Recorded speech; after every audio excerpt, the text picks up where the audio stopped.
Movie शुरू होती है एक स्ट्रेंज इवेंट से, जिसमें हम देखते हैं कि हाई स्कूल स्टूडेंट्स एक फैंटेसी वर्ल्ड में टेलीपोर्ट हो चुके हैं। ये इवेंट तब होता है जब उनका टीचर क्लास के बाहर किसी काम से जाता है। वो स्टूडेंट्स अपने आप को एक अननोन जगह पर पाते हैं और परेशान होते हैं क्योंकि वहाँ उनका फोन भी नहीं चल रहा होता है। तभी हम देखते हैं कि उन स्टूडेंट्स के सामने एक फेरी है जो खुद को उस जगह की गॉडेस बताती है एंड उन स्टूडेंट्स को वेलकम करती है इस जगह पर, जिसका नाम है फैंटेसिया। वो गॉडेस उन स्टूडेंट्स को बताती है कि डीमन लॉर्ड जिंदा हो चुका है, जिससे फैंटेसिया खतरे में है एंड उन्हें फैंटेसिया को बचाने के लिए इस वर्ल्ड में बुलाया गया है। वो उन्हें ये भी बताती है कि जल्दी ही उन्हें एक टेम्पल में टेलीपोर्ट किया जाएगा जहाँ पर एक सेंट है जो उनकी हर तरह से हेल्प करेगी। एक स्टूडेंट ओहानो गॉडेस से पूछता है कि क्या इस दुनिया में लेवल्स, मॉन्स्टर्स और स्किल विंडोज होंगे, जिसका जवाब उसे हाँ मिलता है। एक और स्टूडेंट मियान पूछती है कि क्या इस वर्ल्ड में प्रिंसेस एंड नाइट्स होंगे, और चॉय पूछता है कि क्या उनमें से वही रियल हीरो बन पाएगा जिसके पास सबसे ज्यादा एबिलिटीज होंगी। गॉडेस मना करते हुए कहती है कि सभी स्टूडेंट्स को डिफरेंट पावर्स दी गई हैं, बट एक ट्रू हीरो वही बनेगा जिसे बाकी दूसरे गॉड्स एक्सेप्ट करेंगे एंड अपनी ब्लेसिंग्स देंगे। क्लास प्रेसिडेंट यूबोरा सबसे इंपॉर्टेंट क्वेश्चन पूछती है कि वो सब घर कब जा पाएंगे। गॉडेस सोचती है एंड बताती है कि जब वो डीमन लॉर्ड को डिफीट कर देंगे तब जिन गॉड्स ने उन्हें ब्लेसिंग्स दी थी वो उनकी विशेस को पूरा करेंगे। जैसे जैसे क्वेश्चंस बढ़ते जा रहे थे, गॉडेस उनका आंसर तो कर रही थी बट वो किसी भी क्वेश्चन का एग्जैक्ट आंसर नहीं दे रही थी। फाइनली वो मोमेंट आता है जब हमारा मेन कैरेक्टर कैंग हेंसु हाथ उठाता है एंड गॉडेस से कहता है कि वो घर जाना चाहता है क्योंकि वो हीरो नहीं बनना चाहता था। गॉडेस उससे पूछती है कि एक ऐसा वर्ल्ड जहाँ काउंटलेस लाइफ्स डेंजर में है, जिसका एंड हो सकता है, ऐसे वर्ल्ड को वो नजरअंदाज करके वापस अपनी नॉर्मल लाइफ में क्यों जाना चाहता है। जिसके जवाब में कैंग कहता है कि वो अपनी फैमिली को छोड़कर हीरो कैसे बन सकता है। गॉडेस थोड़ा सोचती है एंड अनाउंस करती है कि अगर और कोई भी घर जाना चाहता है तो उसे अभी बता दे। बट हम देखते हैं कि और कोई भी वापस घर नहीं जाना चाहता एंड कैंग अकेले ही पोर्टल पर खड़ा रहता है। गॉडेस उसे अनवर्दी बताकर वहां से जाने को कहती है। कैंग पोर्टल में जाता है एंड हम देखते हैं कि कैंग एक फॉरेस्ट में आ चुका है। उसे लगा कि वो अर्थ पर स्कूल से दूर किसी जंगल में है, बट उसे कुछ आवाज आती है एंड जैसे ही वो पीछे मुड़ता है उसे वेयरवुल्व्स दिखते हैं जो ऑलरेडी एक एल्फ का मर्डर कर चुके होते हैं एंड अब उसके पीछे आने लगते हैं। दूसरी तरफ हम देखते हैं कि बाकी क्लासमेट्स सेंट सिटी में आ चुके हैं जहाँ उन्हें एक सेंट वेलकम करती है। एल्सस जो कि एक स्वॉर्ड मास्टर प्रिंस है एंड उन स्टूडेंट्स का इंस्ट्रक्टर भी हीरोज को ग्रीट करता है। तभी वहाँ प्रिंसेस आती है जो कि स्टूडेंट्स के सामने अपनी हील्स की वजह से गिर जाती है। एथना एक आर्क मेज है जो कि स्टूडेंट्स की मैजिक इंस्ट्रक्टर होती है। ओहानो अपनी स्टेटस विंडो चेक करना स्टार्ट कर देता है जहाँ पर कई डिफरेंट गॉड्स के मैसेजेस आना शुरू हो जाते हैं। मैसेजेस जैसे एक सर्टेन गॉड हीरोज को उनके लुक्स पर इवेलुएट करता है। अगर लुक्स अच्छे हैं तो ब्लेसिंग्स मिलेंगी, वरना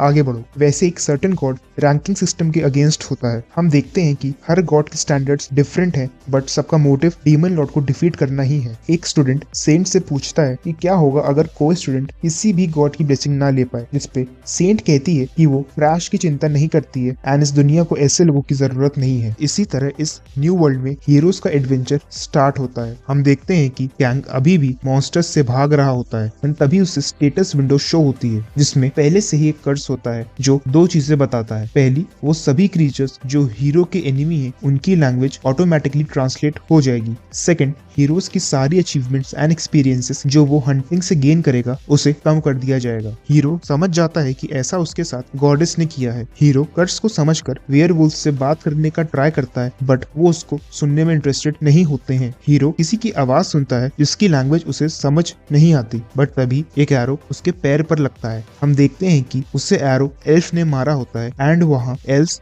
और वेयरवुल्व्स में फाइट हो जाती है। कैंग इसी तरह वहां से बचकर एक पेड़ के नीचे बैठता है एंड सोचता है कि उस गॉडेस की वजह से वहीं उसकी डेथ हो जाएगी। हम देखते हैं कि एक सर्टेन गॉड पेड़ के पीछे से कैंग को देख रहा होता है। वो कैंग के लिए इनविजिबल है, बट कैंग की स्टेटस विंडो पर मैसेज आता है कि गॉड उसे देख रहा है। कैंग रोते हुए उस गॉड से उसे बचाने की रिक्वेस्ट करता है। कई सारे मैसेजेस स्टेटस विंडो पर आने लगते हैं। सबसे पहले वो गॉड कैंग से पूछता है कि वो अकेला क्यों है, बट एक प्रॉपर आंसर ना मिलने पर वो कंफ्यूज हो जाता है। कैंग खुद को आउटसाइडर बताता है, बट वो गॉड उस वर्ड को नहीं समझ पाता। कैंग झूठ बोलता है कि आउटसाइडर का मतलब है एक अकेला वुल्फ जो कि जंगल में रहता है। गॉड भी खुद को आउटसाइडर बताता है एंड उसकी हेल्प कर उसे हील कर देता है। वो एरो ब्रेक हो जाता है एंड कैंग का पेन भी चला जाता है। हम देखते हैं कैंग की स्टेटस विंडो में ब्लेसिंग आउटसाइडर एफ शो होती है। आउटसाइडर एफ ब्लेसिंग के दो कैरेक्टरिस्टिक्स हैं। हीरो के बाकी सारे स्टेटस रीसेट हो जाएंगे डेथ छोड़कर। अगर हीरो जंगल से बाहर जाता है तो उसके साथ कुछ डेंजरस होगा। कैंग पहले से बेटर फील करता है तो वो वहां से भागने का ट्राई करता है, बट एक वुल्फ उस पर स्टोन से अटैक कर देता है। कैंग को चक्कर आता है, बट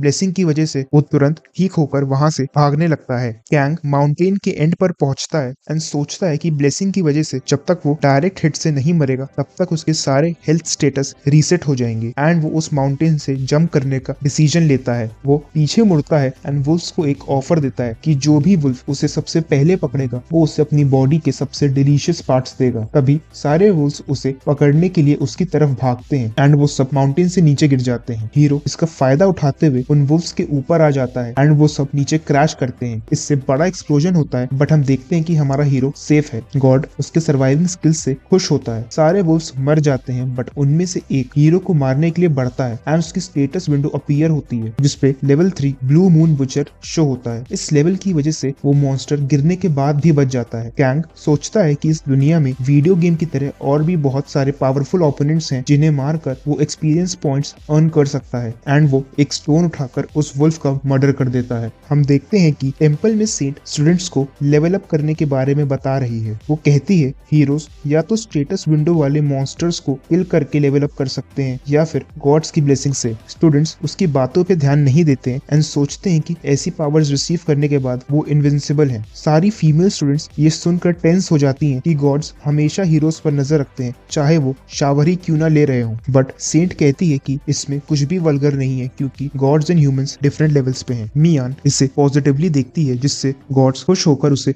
चार्म एफ की ब्लेसिंग देते हैं, बट वो उस ब्लेसिंग का गलत यूज करती है जिससे एक गॉडेस एंग्री होकर उसे कर्स देती है पनिशमेंट एफ। सेंट बताती है जिससे भी कर्स या ब्लेसिंग मिलती है वो डेथ तक उसके साथ रहती है एंड जितनी ज्यादा रैंक होगी उतना ही उस कर्स या ब्लेसिंग का इफेक्ट भी होगा जिसे कम नहीं किया जा सकता है। हम देखते हैं कि कैंग वेयरवुल्फ से उसका वेपन ले लेता है, बट उसका लेवल इंक्रीज नहीं होता। वो वहां से जाता है बट उसे अगेन वेयरवुल्फ्स मिल जाते हैं, पर वो इसे चांस मानकर उनसे फाइट करने का डिसीजन लेता है। वो पेड़ से वाइन लेता है एंड उससे स्टोन को बांधकर हवा में स्विंग करने लगता है। वेयरवुल्फ्स उसकी प्रेजेंस नोटिस कर लेते हैं, बट कैंग ब्लेसिंग की वजह से कॉन्फिडेंट था एंड वो सारे वुल्फ से फाइट कर उन्हें डिफीट कर देता है। वो उनमें से एक वुल्फ से ह्यूमन विलेज एंड उसकी स्पीशीज के बारे में पूछता है। वुल्फ उसे विलेज का डायरेक्शन बताता है एंड अपनी स्पीशीज नल बताता है। कैंग उसे थैंक्स करता है बट देन उसका मर्डर कर देता है। टेंपल में हम देखते हैं प्रिंस स्टूडेंट्स को बताता है कि उनकी ऑफिशियल ट्रेनिंग कल से स्टार्ट होगी जिसमें उन्हें स्वॉर्डमैनशिप एंड मैजिक सिखाया जाएगा। ओहानो बहुत सेल्फ कॉन्फिडेंट है एंड पूछता है कि क्या ऐसा पॉसिबल है कि वो ट्रेनिंग स्किप कर सके। प्रिंस अलाउ करता है एंड हम देखते हैं कि एक इमेच्योर गॉड ओहानो में इंटरेस्टेड है। नेक्स्ट मॉर्निंग सभी ट्रेनिंग के लिए तैयार होते हैं, बट तभी ओहानो को एक स्पेशल ब्लेसिंग मिलती है जो उसे बताती है कि वो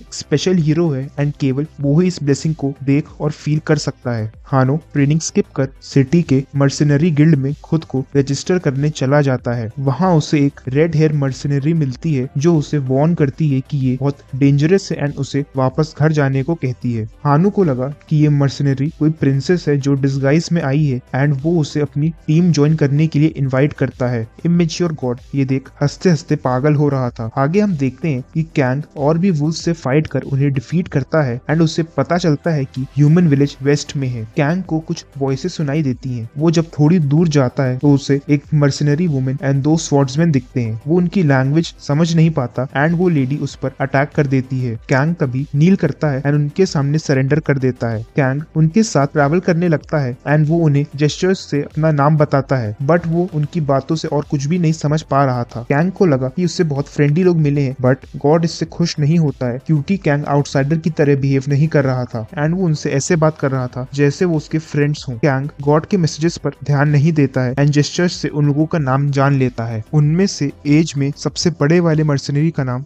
गैरी है। वो शायद उस ग्रुप का लीडर है जो अपने साथ एक बहुत बड़ी स्वॉर्ड कैरी करता है। यंग मर्सिनरी का नाम पोल है। उसकी बॉडी स्ट्रॉन्ग है एंड वो हंसता रहता है। वो डुअल हैंडेड है एंड 2 स्वॉर्ड्स कैरी करता है। वुमन का नाम मीसा है एंड वो लॉन्ग रेंज अटैकर है। तभी वहाँ कुछ नल्स आ जाते हैं। कैंग उनसे फाइट करने जाता है, बट उससे पहले टीम के बाकी लोग नल्स पर अटैक कर देते हैं। वो कैंग को प्रोटेक्ट करने लगते हैं। कैंग मीसा को एक नल के अटैक से बचाता है। टीम की विक्ट्री होती है, बट किसी रीजन से बाकी लोग खुश नहीं थे। मीसा कैंग को शूट करती है। हम उनकी बातों से समझते हैं कि वो कैंग को फाइट करते देख समझ गए थे कि वो कितना डेंजरस है एंड मीसा से बेटर फाइटर है, बट अब वो उसे एज अ स्लेव सेल नहीं कर सकते थे जो कि उनका ओरिजिनल प्लान था। तो अब वो वो उसकी सारी चीजें सेल करना चाहते थे। कोल कैंग के पास उसे फाइनल ब्लो देने जाता है, बट तभी कैंग की स्टेटस विंडो उसके सामने आ जाती है। ऐसा तभी होता है जब या तो स्टूडेंट ने उसे खुद शेयर किया हो, या उसकी कोई स्पेशल ब्लेसिंग हो, या वो जिंदा हो। कैंग तभी अचानक से उठता है एंड एक ही अटैक से कोल का मर्डर कर देता है। गैरी भी उसके सामने टिक नहीं पाता एंड वो उसका भी मर्डर कर देता है। मीसा कैंग से माफी मांगती है, बट कैंग उसे भी नहीं छोड़ता। कैंग बताता है कि उसने मीसा की स्टेटस विंडो देखी थी एंड उसके पास भी ब्लेसिंग थी, बट वो कोई हीरो नहीं थी। कैंग इसे कॉमन मान के विलेंस के सारे कॉइन्स लेता है एंड अपनी जर्नी कंटिन्यू करता है। टेंपल में मैजिक ट्रेनिंग चल रही है एंड एथेना स्टूडेंट्स को बताती है कि मैजिक सीखने के लिए सबसे ज्यादा इंपॉर्टेंट टैलेंट है, जो कि blood line and educational connection से आता है एंड उसके स्टूडेंट्स बनकर वो सब उससे कनेक्टेड हो सकते हैं। यूबोरा एथेना से पूछती है कि जिसके पास ये दोनों नहीं है क्या वो भी मैजिक सीख सकता है, जिस पर एथेना इसे पॉसिबल बताती है एंड उससे अपना फर्स्ट स्टूडेंट बना लेती है एंड उसे मैजिक ओथ लेने को कहती है। यूबोरा को रैंक सी की ब्लेसिंग मिलती है। हम जान पाते हैं कि अगर किसी के पेरेंट्स या टीचर के पास मैजिक की ब्लेसिंग नहीं है तो वो विजर्ड नहीं बन सकता। एथेना बताती है कि एक एवरेज मैजिशियन ब्लेसिंग का यूज करता है एंड इसे व्हाइट मैजिक कहते हैं। वहीं ब्लैक मैजिक वो है जिसमें मैजिशियन अपनी बॉडी को फ्यूल की तरह यूज करता है एंड उसके पास कोई ब्लेसिंग नहीं होती। हमारा हीरो कैंग विलेज पहुंच चुका है एंड वो गाइड को ब्राइब कर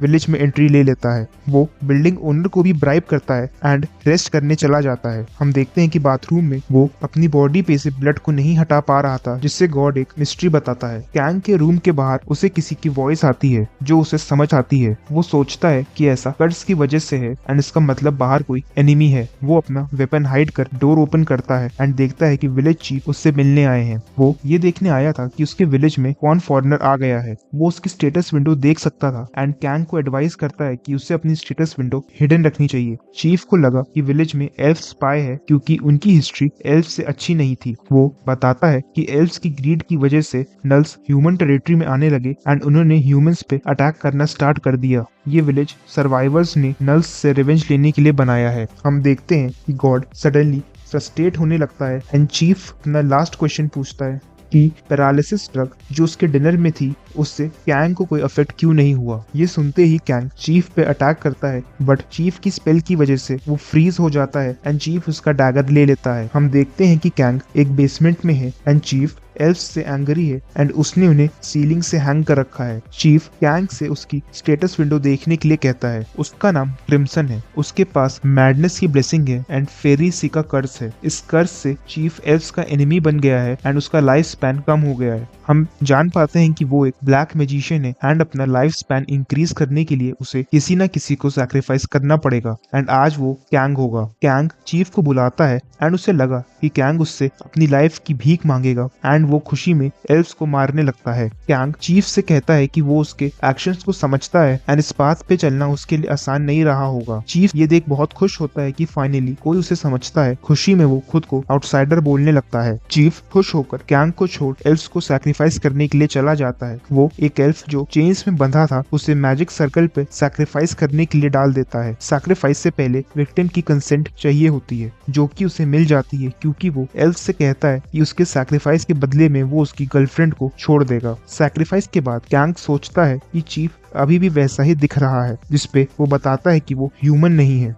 हमें पता चलता है कि चीफ पहले ह्यूमन हुआ करता था, बट कर्ज की वजह से वो सिक रहने लगा। बट तभी एक वैंडरिंग मैजिशियन ने उसे एक एक्सपेरिमेंट बताया एंड वो एक नल बन गया। वो एक्चुअली में एक हाइब्रिड था जो कि दो स्पीशीज के कॉम्बिनेशन से बना था, human and null. Chief Kang के शोल्डर पर हाथ रख बताता है कि आज उसकी वजह से उसे अपनी ट्रू आइडेंटिटी के बारे में पता चला कि वो एक आउटसाइडर है एंड इसलिए वो कैंग की लाइफ का सही यूज करेगा। देन हम देखते हैं कि हमारा हीरो कैंग मैजिक सर्कल पे खड़ा है एंड चीफ उससे सैक्रिफाइस के लिए कंसेंट मांग रहा है। कैंग अपनी लास्ट विश मांगता है कि वो मीसा से मिलना चाहता है एंड बताता है कि वो उसकी गर्लफ्रेंड है। चीफ मना करता है, बट कैंग कहता है कि अगर उसने ये रिचुअल सरवाइव कर लिया तो चीफ उसे जाने देगा। चीफ कैंग की कंसेंट ले लेता है। रिचुअल में कैंग को बहुत पेन होता है, बट वो सर्कल से बाहर निकलना मैनेज कर लेता है एंड चीफ को पंच करता है। चीफ को यकीन नहीं हुआ कि कैंग कैसे बच गया। कैंग चीफ से डील पूरी कर उसे वहां से जाने के लिए कहता है। कैंग अपना डैगर लेता है एंड एक ब्लू हेयर्ड एल्फ को फ्री कर विटनेस के लिए उसे वहां से लेकर भागता है।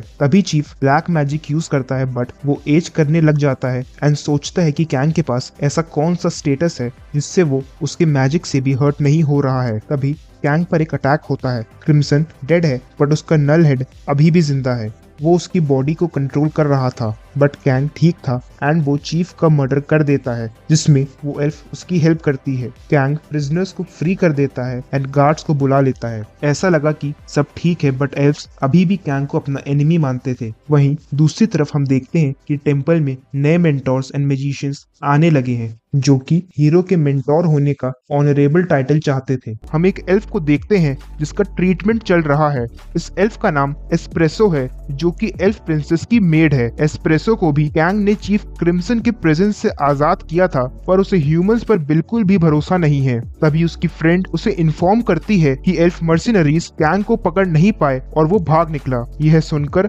एस्प्रेसो बहुत नाराज होती है क्योंकि कैंग के पास एल्फ प्रिंसेस का डैगर है जिसकी वजह से वो उसे एल्फ्स के लिए खतरा मानती है। एस्प्रेसो कैंग के लिए अनाप शनाप बक रही थी कि तभी ब्लू हेयर्ड एल्फ वहां आ जाती है जो कैंग के लिए अपशब्द सुनकर काफी गुस्सा हो जाती है। ये एल्फ काउंसिल वुमेन सेलेबस है जिसे कैंग ने रेस्क्यू किया था। सेलेबस एक रॉयल एल्फ है जिसके पास इनफाइनाइट लाइफ का वरदान है। उसकी इनफाइनाइट लाइफ की वजह से ही उसे क्रिम्सन ने बहुत लंबे समय तक बंदी बना रखा था। वो कैंग की शुक्रगुजार है और इसीलिए उसकी तलाश में निकल जाती है। ये सारे इवेंट्स कैंग का गॉड छुप कर देख रहा था। आगे हम देखते हैं कि हीरोज प्रिंस एल्सस के साथ ब्रेकफास्ट कर रहे हैं। एल्सस नाइट्स के कमांडर से एक प्रैक्टिस फाइट करना चाहता है ताकि वो स्टूडेंट्स को स्वॉर्डमैनशिप की बारीकियां समझा सके। फाइट स्टार्ट होती है पर कमांडर एल्सस को बड़ी आसानी से हरा देता है। एल्सस उसके स्किल्स की तारीफ कर उससे एक और फाइट करना चाहता है पर ट्विस्ट ये है कि इस बार फाइट में मैजिक भी यूज होगा।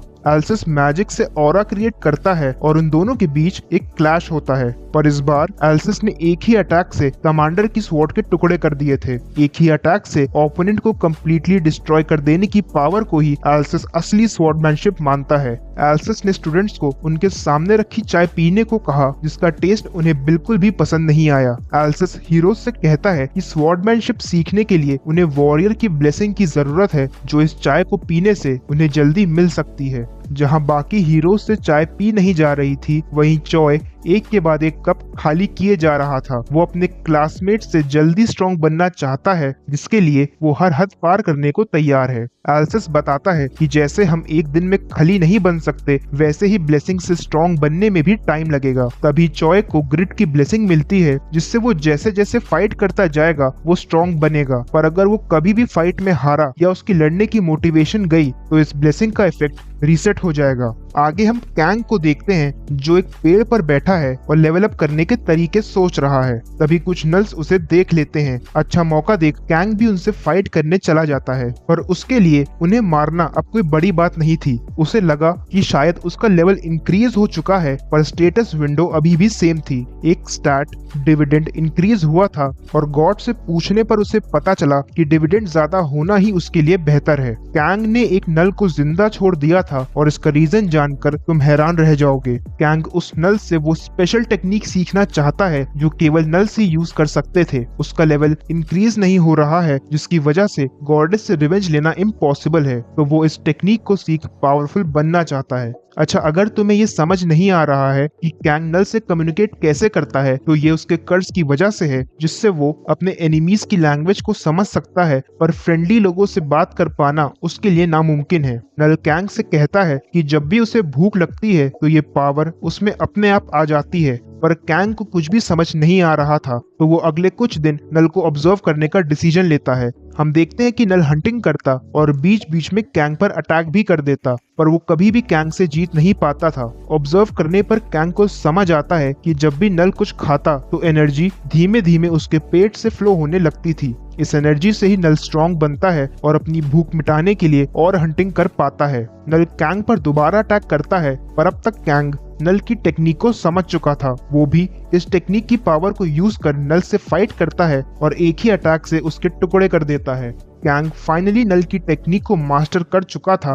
उसे समझ आ गया था कि इंटेंस इमोशन से ही वो इस टेक्निक को यूज कर सकता है और खास बात यह है कि इस टेक्निक को उसके सिवा और कोई भी ह्यूमन यूज नहीं कर सकता है। ह्यूमंस इस टेक्निक को यूज करते ही मर जाएंगे क्योंकि उनकी लाइफ फोर्स खत्म हो जाएगी, पर क्योंकि कैंग के पास आउटसाइडर की ब्लेसिंग है तो उसका स्टेटस बार बार रीसेट हो जाता है। इसी वजह से उसकी लाइफ फोर्स कभी खत्म नहीं होगी और वो जब चाहेगा तब इस टेक्निक को यूज कर सकेगा। कैंग अपनी नई पावर से नल्स पर हमला बोल देता है और उसी विलेज पहुंच जाता है जहां से उसे भगाया गया था। वो उन लोगों को भी अपनी पावर का स्वाद चखाना चाहता था और एक एक कर गार्ड्स को निपटाना शुरू कर देता है। उसके लिए नल्स और ह्यूमंस के मर्डर में अब कोई भी अंतर नहीं था। एक अजीब बात ये थी कि इस विलेज में अब तक उसे एक भी एल्फ नहीं दिखा था। तभी हम देखते हैं कि कुछ लोगों को बंदी बनाकर ले जाया जा रहा है। हमें पता चलता है कि ये बंदी असल में एल्व्स हैं जिन्हें क्रिम्सन के बेसमेंट में वापस लाया गया है। उन एल्व्स के सामने कुछ मर्सनरी हैं जो क्रिम्सन के फ्रेंड्स हैं।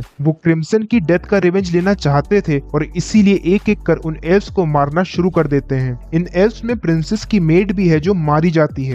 सारे एल्व्स को मार दिया गया था और बस एक ही एल्फ बची थी, royal elf Celebus. Mercenaries Celebus को ऑफर देते हैं कि वो उसे जाने देंगे अगर वो उन्हें उनके सेवियर यानी कैंग की आइडेंटिटी बता देगी। सेलेबस इस ऑफर को ठुकरा देती है, जिसके बाद एक मर्सिनरी उसे मारने के लिए उसकी तरफ बढ़ने लगता है। सेलेबस को लगा कि ये उसका अंतिम समय है, पर तभी उसके मुंह पर खून की छींटें आती हैं और आंखें खोलने पर उसे मर्सिनरी का उड़ता हुआ सर दिखता है। सेलेबस एक और बार बच गई थी और उसे बचाने हमारा हीरो महारथी कैंग आ चुका था।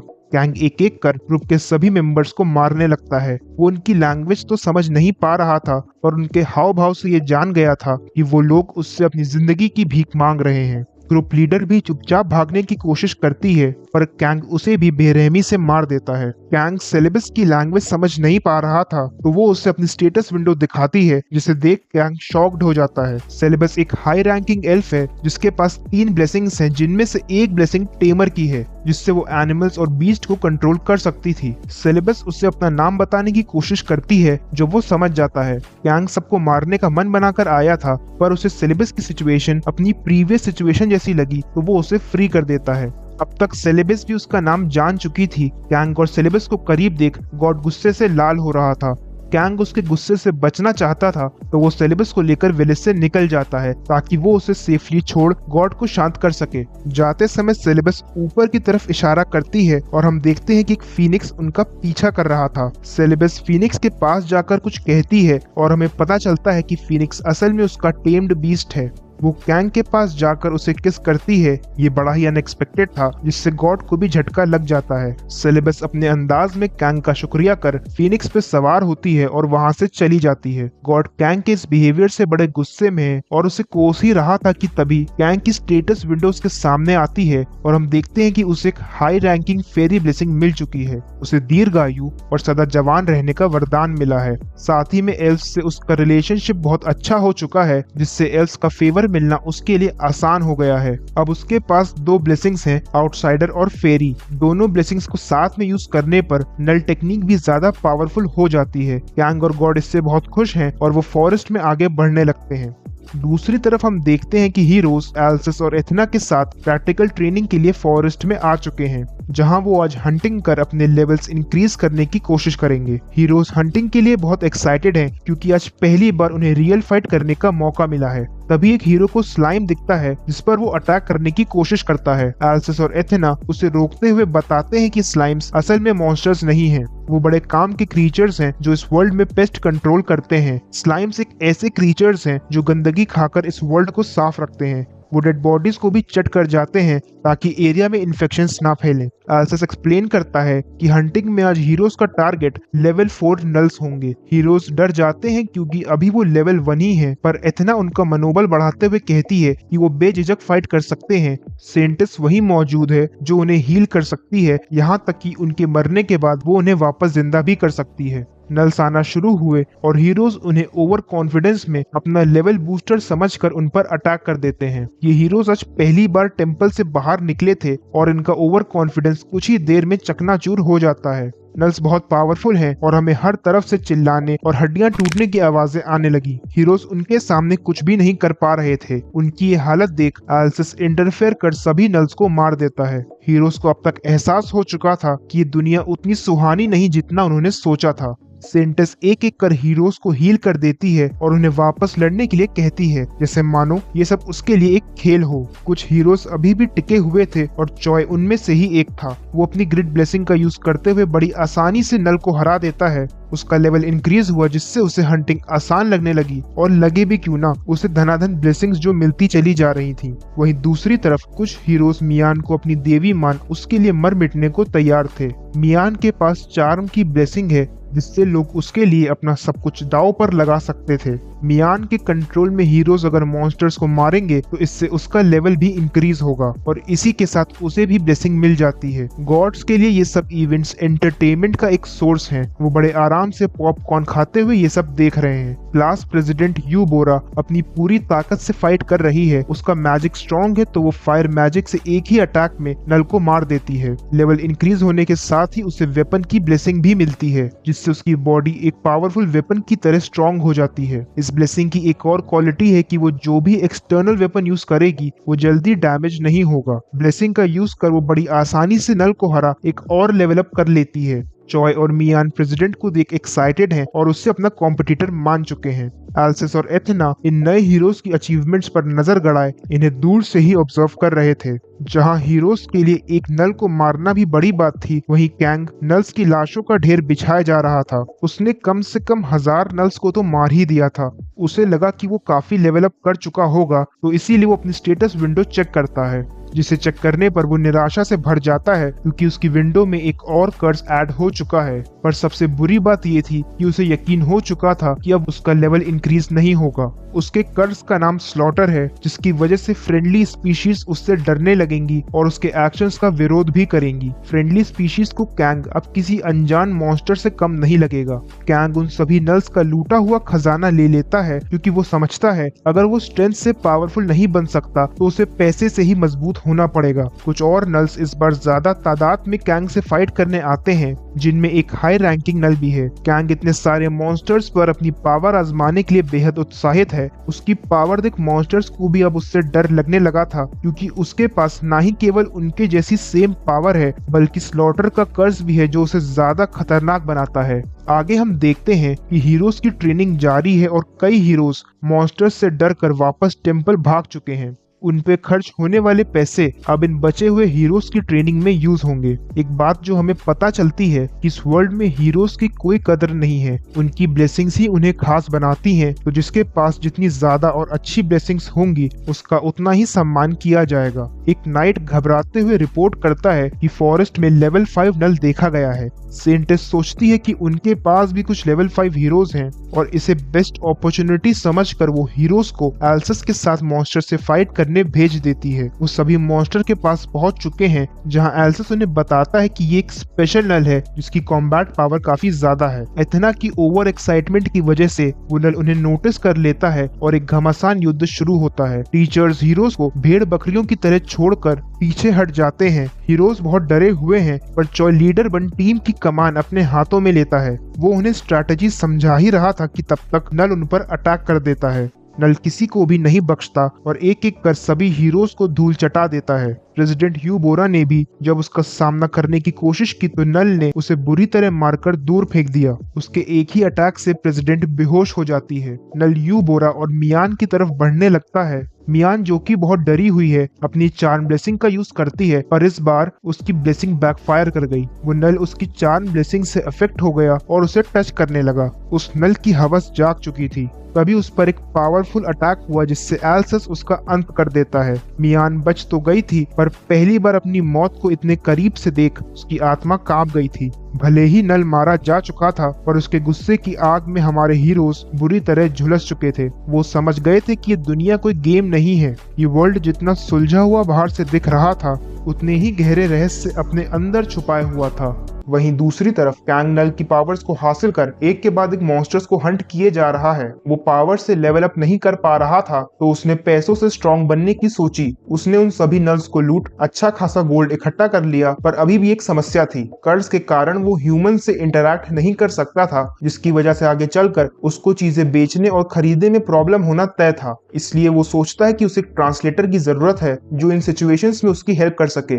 तभी वहां से गुजरते हुए किसी ने ह्यूमन लैंग्वेज में कैंग से पूछा कि यहाँ के सारे मॉन्स्टर्स को किसने मारा। ये सुनकर कैंग की खुशी का कोई ठिकाना नहीं था, क्योंकि उसे जिसकी तलाश थी वो उसे मिल चुका था। उसने तुरंत उस बंदे को पकड़ लिया और उसका नाम पूछते हुए कहने लगा कि वो उससे दोस्ती करना चाहता है। कैंग को लगा कि वो कोई नल होगा, पर हमें पता चलता है कि वो असल में एक डीमन है। अपने सामने डीमन को देखकर कैंग हैरान है, क्योंकि गॉडेस ने हीरोज को इस वर्ल्ड को डीमंस के कहर से बचाने के लिए बुलाया था, पर उसे लगा नहीं था कि डीमंस इतने वीक होंगे। डीमन कहता है कि वो वीक नहीं है, बल्कि कैंग जरूरत से ज्यादा ही ताकतवर है। डीमन के पास एक ऑब्जर्वेशन ब्लेसिंग है, जिससे वो कैंग की सारी ब्लेसिंग्स और कर्सेस को देख सकता था। ये डीमन बाकी लोगों की स्टेटस विंडोज को भी बड़े आराम से देख उनकी पावर्स के बारे में जान सकता था। कैंग का इंटरेस्ट डीमन में और बढ़ गया जब उसने रिवील किया कि वो एक डार्क मेज है जो अपनी फैमिली से दूर रहकर ट्रेनिंग कर रहा है ताकि जल्द से जल्द पावरफुल बन वो शादी कर सके। कैंग उसकी वीकनेस का मजाक उड़ाता है, जिस पर डीमन पूछता है कि वो अभी तक होश में कैसे है। कैंग को कुछ भी समझ नहीं आया तो डीमन बताता है कि उसने काफी ज्यादा अमाउंट में पैरालिसिस पोशन का यूज किया है,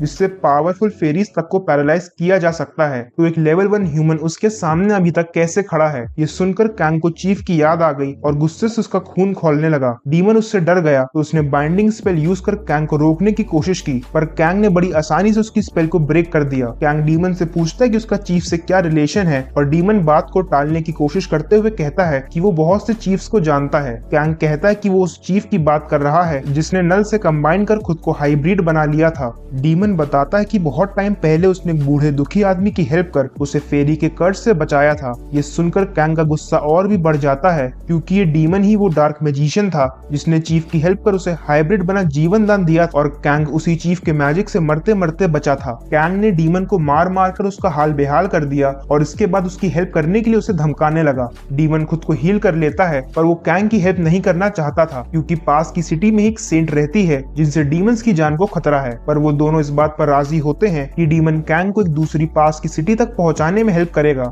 आगे हम ओहानो को देखते हैं, जो मर्सिनरी गिल्ड में मिली एडवेंचरर के साथ हंटिंग पर निकल चुका है। ओहानो ने जोश जोश में टेंपल तो छोड़ दिया था, पर उसे इस वर्ल्ड की बिल्कुल भी नॉलेज नहीं है। उस एडवेंचरर ने ही उसके लिए स्वॉर्ड और आर्मर खरीदा है, और यहाँ तक कि उसके बाकी खर्चे भी वही उठा रही थी। एडवेंचरर ओहानो के साथ काफी अनकंफर्टेबल फील कर रही थी, क्योंकि पूरी जर्नी के दौरान वो बस पीछे से उसे घूरे जा रहा था। वो दोनों ऑक्स की टेरिटरी में आ चुके हैं, जहाँ के खतरों से एडवेंचरर ओहानो को सावधान रहने को कहती है। ओहानो इस वार्निंग को हल्के में लेता है, क्योंकि जब से वो इस वर्ल्ड में आया है उसे कई स्पेशल ब्लेसिंग्स मिली हैं, जिससे वो खुद को इस स्टोरी का मेन कैरेक्टर समझने की गलती कर बैठा है। उसके पास मर्सिनरी की स्पेशल ब्लेसिंग है, जिससे हंटिंग करने पर उसे एडिशनल एक्सपीरियंस पॉइंट्स तो मिलेंगे, पर अगर वो डिफीट हुआ तो काफी ज्यादा पॉइंट्स उसे गंवाने भी पड़ेंगे। वो दोनों हैरान हैं, क्योंकि इस रीजन में उन्हें अभी तक कोई भी मॉन्स्टर नहीं दिखा था। एडवेंचरर इसके बारे में गिल्ड को रिपोर्ट करना चाहती है, पर ओहानो ओवर कॉन्फिडेंस में आगे बढ़ने लगता है। तभी अचानक एक नल उनके सामने आ गया, जिसने ओहानो पर अटैक किया। ओहानो इस अटैक को डॉज कर लेता है, और एडवेंचरर भी उसकी हेल्प करने आती है, और उनके सामने कोई नॉर्मल मॉन्स्टर नहीं था।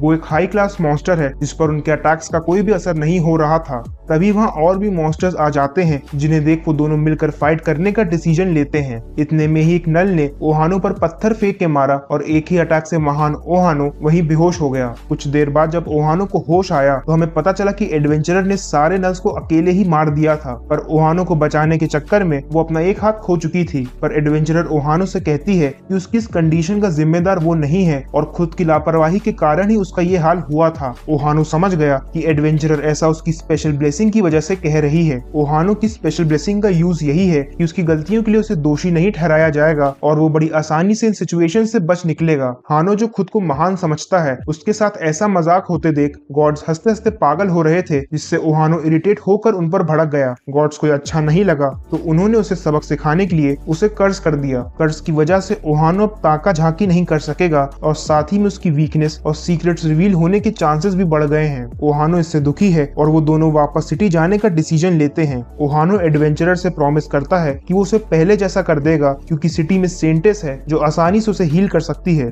दूसरी तरफ हम कैंग और डीमन को फॉरेस्ट में ट्रैवल करते देख रहे हैं। डीमन का नाम कॉगमॉस है, और वो दोनों फाइनली फॉरेस्ट के एंड तक पहुंच चुके हैं। कैंग खुश है, पर डीमन उसे सावधान रहने को कहता है, क्योंकि फॉरेस्ट खत्म होते ही ऑक्स की टेरिटरी शुरू हो जाती है। कैंग को इससे फर्क नहीं पड़ता, और थोड़ी दूर चलते ही एक पहाड़ी के नीचे उन्हें कई सारे ऑक्स दिखने लगते हैं। ऑक्स भी ह्यूमन स्मेल को सेंस कर अलर्ट हो जाते हैं, पर उनके अलर्ट होने का असली रीजन कैंग की आंखें हैं, जो उसकी नल पावर्स की वजह से ग्लो कर रही थी। इसी कारण से वो रात के अंधेरे में भी आसानी से विजिबल है, और सभी ऑक्स ऑक्स ने अब तक उसे देख लिया था। बिना समय गवाए कैंग उन ऑक्स के पास चला जाता है, जिन्हें लगा कि वो एक साधारण ह्यूमन होगा तो वो उसे स्किनी पिग कहकर बुलाते हैं। ऑक्स ये देखकर हैरान है कि एक ह्यूमन उनकी लैंग्वेज में कैसे बात कर पा रहा है, पर अब बातों का समय नहीं था। कैंग अपना डैगर निकालता है और एक एक कर ऑक्स को मारने लगता है। उसकी पावर देख बाकी ऑक्स भी डर गए। वो उससे बात कर नेगोशिएट करना चाहते थे, पर कैंग किलिंग मशीन बन चुका था और ये मशीन तभी रुकी जब उस एरिया के सारे ऑक्स मारे जा चुके थे। ऑक्स को मारने के बाद कैंग ने देखा कि डीमन को एक डिवाइन फोर्स जला रही है, जिसके बारे में पूछने पर डीमन उसे ऊपर देखने को कहता है। आसमान में उन्हें एक व्हाइट ड्रैगन दिखा जिस पर एक सेंटेस सवार थी। सेंटेस डीमंस की जानी दुश्मन है और उसने ही डीमन की प्रेजेंस फील कर उस पर डिवाइन फायर से अटैक किया था। सेंटेस वहां नहीं रुकी और डीमन ने किसी तरह उसके अटैक को सर्वाइव कर लिया, पर उसकी हालत काफी खराब थी, जिसकी वजह से कैंग को उसे कैरी करना पड़ रहा था। डीमन कैंग से पूछता है कि एक ह्यूमन होते हुए भी वो इतना पावरफुल कैसे है। कैंग ने जब बताया कि वो हीरो बनते बनते रह गया तो ये सुनकर डीमन के होश उड़ गए, क्योंकि जब कोई डीमन हीरो से हारता है तो उसे हीरो का कर्ज मिलता है। इस कर्ज की वजह से लेवल अप करना इम्पॉसिबल है, जिससे वो डीमन वीक हो जाता है। हैरान करने वाली बात यह है कि कैंग के पास भी हीरो कर्ज है, पर वो इसके विपरीत बहुत पावरफुल है। डीमन ये भी कहता है कि उसने पूरी दुनिया घूमी है, पर आज तक उसने कभी भी आउटसाइडर ब्लेसिंग के बारे में नहीं सुना। कैंग को भी ये बात अजीब लगी और वो सोचने लगा कि कहीं वो अपनी आउटसाइडर ब्लेसिंग की मीनिंग को अभी तक मिस इंटरप्रेट तो नहीं कर रहा था। डीमन आगे कहता है कि उसकी ये ब्लेसिंग असल में एक चीट स्किल है। ऐसा इसलिए क्योंकि ना तो कैंग को भूख प्यास लगती है, ना ही वो थकता है, और उसकी सारी इंजरीज भी हील हो जाती हैं। पर एक ड्रॉबैक है कि वो लेवल अप नहीं कर पा रहा है। कैंग और डीमन को बात करते देख गॉड उन्हें इग्नोर करने की कोशिश करता है, जैसे मानो सब कुछ पता होते हुए भी वो अनजान बनने का नाटक कर रहा हो। इसके बाद हम टेंपल में हीरोज को देखते हैं जो नल से बैटल हारने के बाद काफी दुखी और डीमोटिवेटेड फील कर रहे हैं। एल्सिस हीरोज को मनोबल बढ़ाने की कोशिश करता है, पर एक चिंता उसे भी सता रही है। फॉरेस्ट से नल्स कम होते जा रहे हैं, जिससे हीरोज को लेवल अप करने में प्रॉब्लम हो रही है। तभी एक सोल्जर इन्फॉर्म करता है कि उन्हें उस मर्सनरी ग्रुप के बारे में कुछ भी पता नहीं चला, जिन्होंने नल्स की टेरिटरी में घुसकर सारे नल्स को मार दिया था। एक्सपर्ट्स का कहना है कि हाई ऑर्डर नाइट्स का काम है, क्योंकि नल्स की बॉडीज पर सिमिलर अटैक पैटर्न्स देखने को मिले हैं। एल्सिस ने हीरोज की ट्रेनिंग के लिए फॉरेस्ट में एंट्री पहले ही रेस्ट्रिक्ट कर दी थी, और उसके लिए मानना मुश्किल है कि किसी ने टेरिटरी में घुसकर एक ही रात में सारे नल्स का खात्मा कर दिया था। एल्सिस सोल्जर से कहता है कि नल्स को छोड़ ऑक्स की हंटिंग की प्रिपरेशंस शुरू की जाएं, और वो बात कर ही रहे थे कि तभी हांफते कांपते कोई वहां आ जाता है। हम देखते हैं कि ओहानो एडवेंचरर के ट्रीटमेंट के लिए सेंटेस से मिलने टेंपल आ चुका है। वो घबराया हुआ है और उसने सेंटेस से मिलने की रट लगा रखी है। प्रिंसेस एथना भी वहां आ गई और उनका रिएक्शन देख ऐसा लगा जैसे वो उस एडवेंचरर को पहले से ही जानती हो। टेंपल में इतना शोर होते देख सेंटेस भी वहां आ जाती हैं। ओहानो ने उनके पास जाने की कोशिश की, पर गार्ड्स ने उसे वहीं रोक दिया। सेंटेस उसे देख उसका मजाक उड़ाती है, क्योंकि वो अभी भी लेवल 1 है, जिसे कर्ज भी किया जा चुका है। उसके कई फ्रेंड्स लेवल 6 पर हैं, और ये जानकर ओहानो इंफीरियर फील करने लगता है। हमें पता चला कि उस एडवेंचरर का नाम आर्या है, जो कि एक नोबल फैमिली से है, पर सेंटेस की हीलिंग लेने के लिए केवल नोबल फैमिली से होना काफी नहीं था। ओहानो कहता है कि आर्या के पास फ्यूचर में एक स्ट्रॉन्ग नाइट बनने का पोटेंशियल है, पर सेंटेस कहती है कि जो नाइट्स अभी टेंपल में है वो ऑलरेडी लेवल 30 पर है, तो आर्या को नाइट से ज्यादा इंपॉर्टेंस कैसे दी जा सकती है। सेंटेस कहती है कि शायद उसकी हीलिंग एबिलिटीज को ओहानो बहुत हल्के में ले रहा है। उसने रिसेंटली काउंसिल वुमेन सिलेबस को हील किया था, जिसके लिए उसे बहुत मूल्यवान गिफ्ट्स दिए गए थे। गिफ्ट्स इतने बेशकीमती हैं कि उनसे आधा नेशन खरीदा जा सकता है। ये सब सुनकर ओहानो हार मान गया, पर तभी यूबोरा सेंटेस से कुछ कहती है। वो आर्या को अपना कॉमरेड बनाना चाहती है, और उसकी ये विश जानकर सेंटेस आर्या को हील करने के लिए तैयार हो जाती है। उसने अपनी हीलिंग पावर्स का यूज कर एक झटके में ही आर्या का हाथ पहले जैसा कर दिया, और उससे जिंदगी भर यूबोरा का कॉमरेड बन उसे प्रोटेक्ट करने को कहा। आर्या यूबोरा की आभारी है और बाकी हीरोज के साथ उनकी ट्रेनिंग ज्वाइन कर लेती है। एक और बार ओहानो अकेला है, पर उम्मीद की किरण एथेना के रूप में उसकी तरफ हाथ बढ़ाती है। एथेना और आर्या बचपन के दोस्त हैं, और वो ओहानो की शुक्रगुजार है, क्योंकि वो आर्या को टेंपल में लेकर आया था। एथेना खुश है और इसीलिए वो ओहानो को अपना दूसरा स्टूडेंट चूज करती है। ओहानो को मैजिक ब्लेसिंग मिली, पर अपनी मंद बुद्धि की वजह से उसे ये लगने लगा था कि एथेना को उस पर क्रश है। आगे हम देखते हैं कि कैंग रोज की तरह ऑक्स की हंटिंग कर रहा है। डीमन की भी रिकवरी हो चुकी है, और क्योंकि वो सिटी के करीब है, तो डीमन ने मैजिक से अपने हॉर्न्स को हाइड कर लिया है। तभी उन्हें कुछ कैरेजेस दिखते हैं जो बड़ी तेजी से उस एरिया से निकलने की कोशिश कर रहे थे। कैरेजेस में ह्यूमंस और नाइट्स हैं, जिनका पीछा ऑक्स कर रहे हैं। ऑक्स स्ट्रॉन्ग है और इसीलिए नाइट्स उनका सामना करने में असक्षम है। तभी कैरेज का दरवाजा खुला और दो सुंदर रॉयल लेडीज बाहर निकली। उनके पास वेपन्स हैं और ऐसा लग रहा है कि अब बैटल होने वाली है। उनमें से एक ने मैजिक स्पेल का यूज कर फायर अटैक किया। उसकी साथी भी पीछे नहीं रही और अपने मैजिकल स्वॉर्ड अटैक से उसने भी ऑक्स पर हमला बोल दिया। ये सब होते सोते हुए कैंग और डीमन देख रहे थे। तभी कैंग के दिमाग में खुराफाती आइडिया आया। वो उन लेडीज को देखकर समझ गया था कि वो इस वर्ल्ड के एलिट्स में से हैं, जिनसे अच्छे रिलेशंस बनाने पर उसका इस दुनिया में रहना थोड़ा आसान हो जाएगा। वो पूरी ताकत लगाकर जोर से चिल्लाता है कि यहाँ पर दो बहुत सुंदर लेडीज हैं। उसके कर्ज की वजह से ह्यूमंस को तो कुछ भी समझ में नहीं आया, पर कैंग असल में किसी और तक ये बात पहुंचाना चाहता था। थोड़ी ही देर में वहाँ भारी तादाद में ऑक्स आ गए। उन्हें लगा कि उनके किसी साथी ने इन्फॉर्मेशन देकर उन्हें यहाँ पर बुलाया है। ऑक्स ने उन लेडीज को चारों तरफ से घेर लिया है। कैंग ये देखकर बेहद खुश है, क्योंकि उसका आधा काम हो चुका था। ऑक्स आ चुके हैं और अब उसे बस उन ह्यूमंस को बचाकर उनका हीरो बनना है। फाइट शुरू हुई और कैंग अपने अजीब अजीब तरीकों से ऑक्स पर भारी पड़ने लगा। नल पावर्स के कारण वो उनके सभी अटैक्स को बड़ी आसानी से ऑब्जर्व कर पा रहा था और वो अब इतना पावरफुल बन चुका है कि बड़े बड़े ऑक्स भी अब उसके सामने पत्तों की तरफ बिखरने शुरू हो गए थे। सारे ऑक्स मारे जा चुके हैं, पर कैंग को नल पावर्स यूज करते देख ह्यूमंस उससे डरने लगे हैं। डीमन सिचुएशन संभालने आगे आता है। उसने खुद को मैजिशियन और कैंग को एक बाहरी स्वॉर्ड्समैन बताया जो कॉमन लैंग्वेज बोलना नहीं जानता था। कैंग के पास हीरो कर्स है और उसकी हाई फेरी ब्लेसिंग की वजह से लोगों को उस पर विश्वास होने लगा था। जिसके बाद उनमें से एक लड़की कैंग पर डाउट करने के लिए उससे माफी मांगती है। उनकी सभी कॉन्वर्सेशंस को डीमन ट्रांसलेट कर रहा था, जिसकी वजह से उनकी बातों को समझना कैंग के लिए बेहद आसान हो चुका था। कैंग को सबसे इतना फ्रेंडली देख गॉड गुस्से में है, पर वो अपना एक सीक्रेट बताकर गॉड का गुस्सा शांत करता है। रात में कैंपिंग करते वक्त कैंग गॉड को बताता है कि वो इम्पोर्टेंट हो चुका है। ऐसा आउटसाइडर ब्लेसिंग की वजह से है जो उसके सारे स्टेटस को रीसेट कर देती है। गॉड इससे बहुत खुश है और उसे निराश होने से मना करता है। तभी वहाँ एक लड़की जूलिया आ जाती है, जिसे कैंग ने ऑक से बचाया था। डीमन सोने जा चुका है तो कैंग परेशान है क्योंकि वो कुछ भी समझ नहीं पा रहा था। जूलिया अपना डैगर निकालती है और मैजिक से एक ब्लू ऑरा क्रिएट करती है। कैंग को लगा कि जूलिया उससे भी ऐसा करने को कह रही है, तो वो अपनी उंगली पर ही रेड ऑरा मैनिफेस्ट कर लेता है। ये रेड ऑरा देख जूलिया हैरान हो गई और कैंग से घबराते हुए कुछ कहने लगी, पर कैंग उसकी बातें समझ नहीं पा रहा था। उसे लगा कि जूलिया कुछ ज्यादा एक्सट्रीम देखना चाहती है, तो उसने भी अपने डैगर को रेड ऑरा से कवर कर लिया। पर ये सब देख जूलिया एक अजीब सी मुस्कान देते हुए वहां से चली जाती है। दूसरी तरफ टेंपल में ओहानो को फेल्ड हीरो बताकर उसकी एंट्री बैन कर दी गई है। अब उसके पास केवल दो ऑप्शंस हैं। पहला कि वो इंडिपेंडेंस फंड लेकर गिव अप कर दे, जिसके बाद उससे हीरो का टाइटल ले लिया जाएगा, और अगर कभी भी उसने खुद को हीरो बताकर बेनिफिट्स लेने की कोशिश की तो उसे एग्जीक्यूट कर दिया जाएगा। दूसरा ऑप्शन ये है कि वो वापस ट्रेनिंग में लौट जाए, पर जब तक वो सैटिस्फाइंग रिजल्ट्स नहीं देगा टेंपल उसे सपोर्ट नहीं करेगा। लालची ओहानो पहला ऑप्शन चूज करता है, जिसके बाद एक कॉन्ट्रैक्ट साइन कर उसे फंड दे दिया जाता है। ओहानो फिर से सबसे अलग होकर एक दूसरे रास्ते पर निकल पड़ा है। उसे लगता है कि वो ही असली हीरो है, तो इसलिए वो फंड में मिले पैसों से एक स्लेव खरीदने स्लेव मार्केट की तरफ चला जाता है।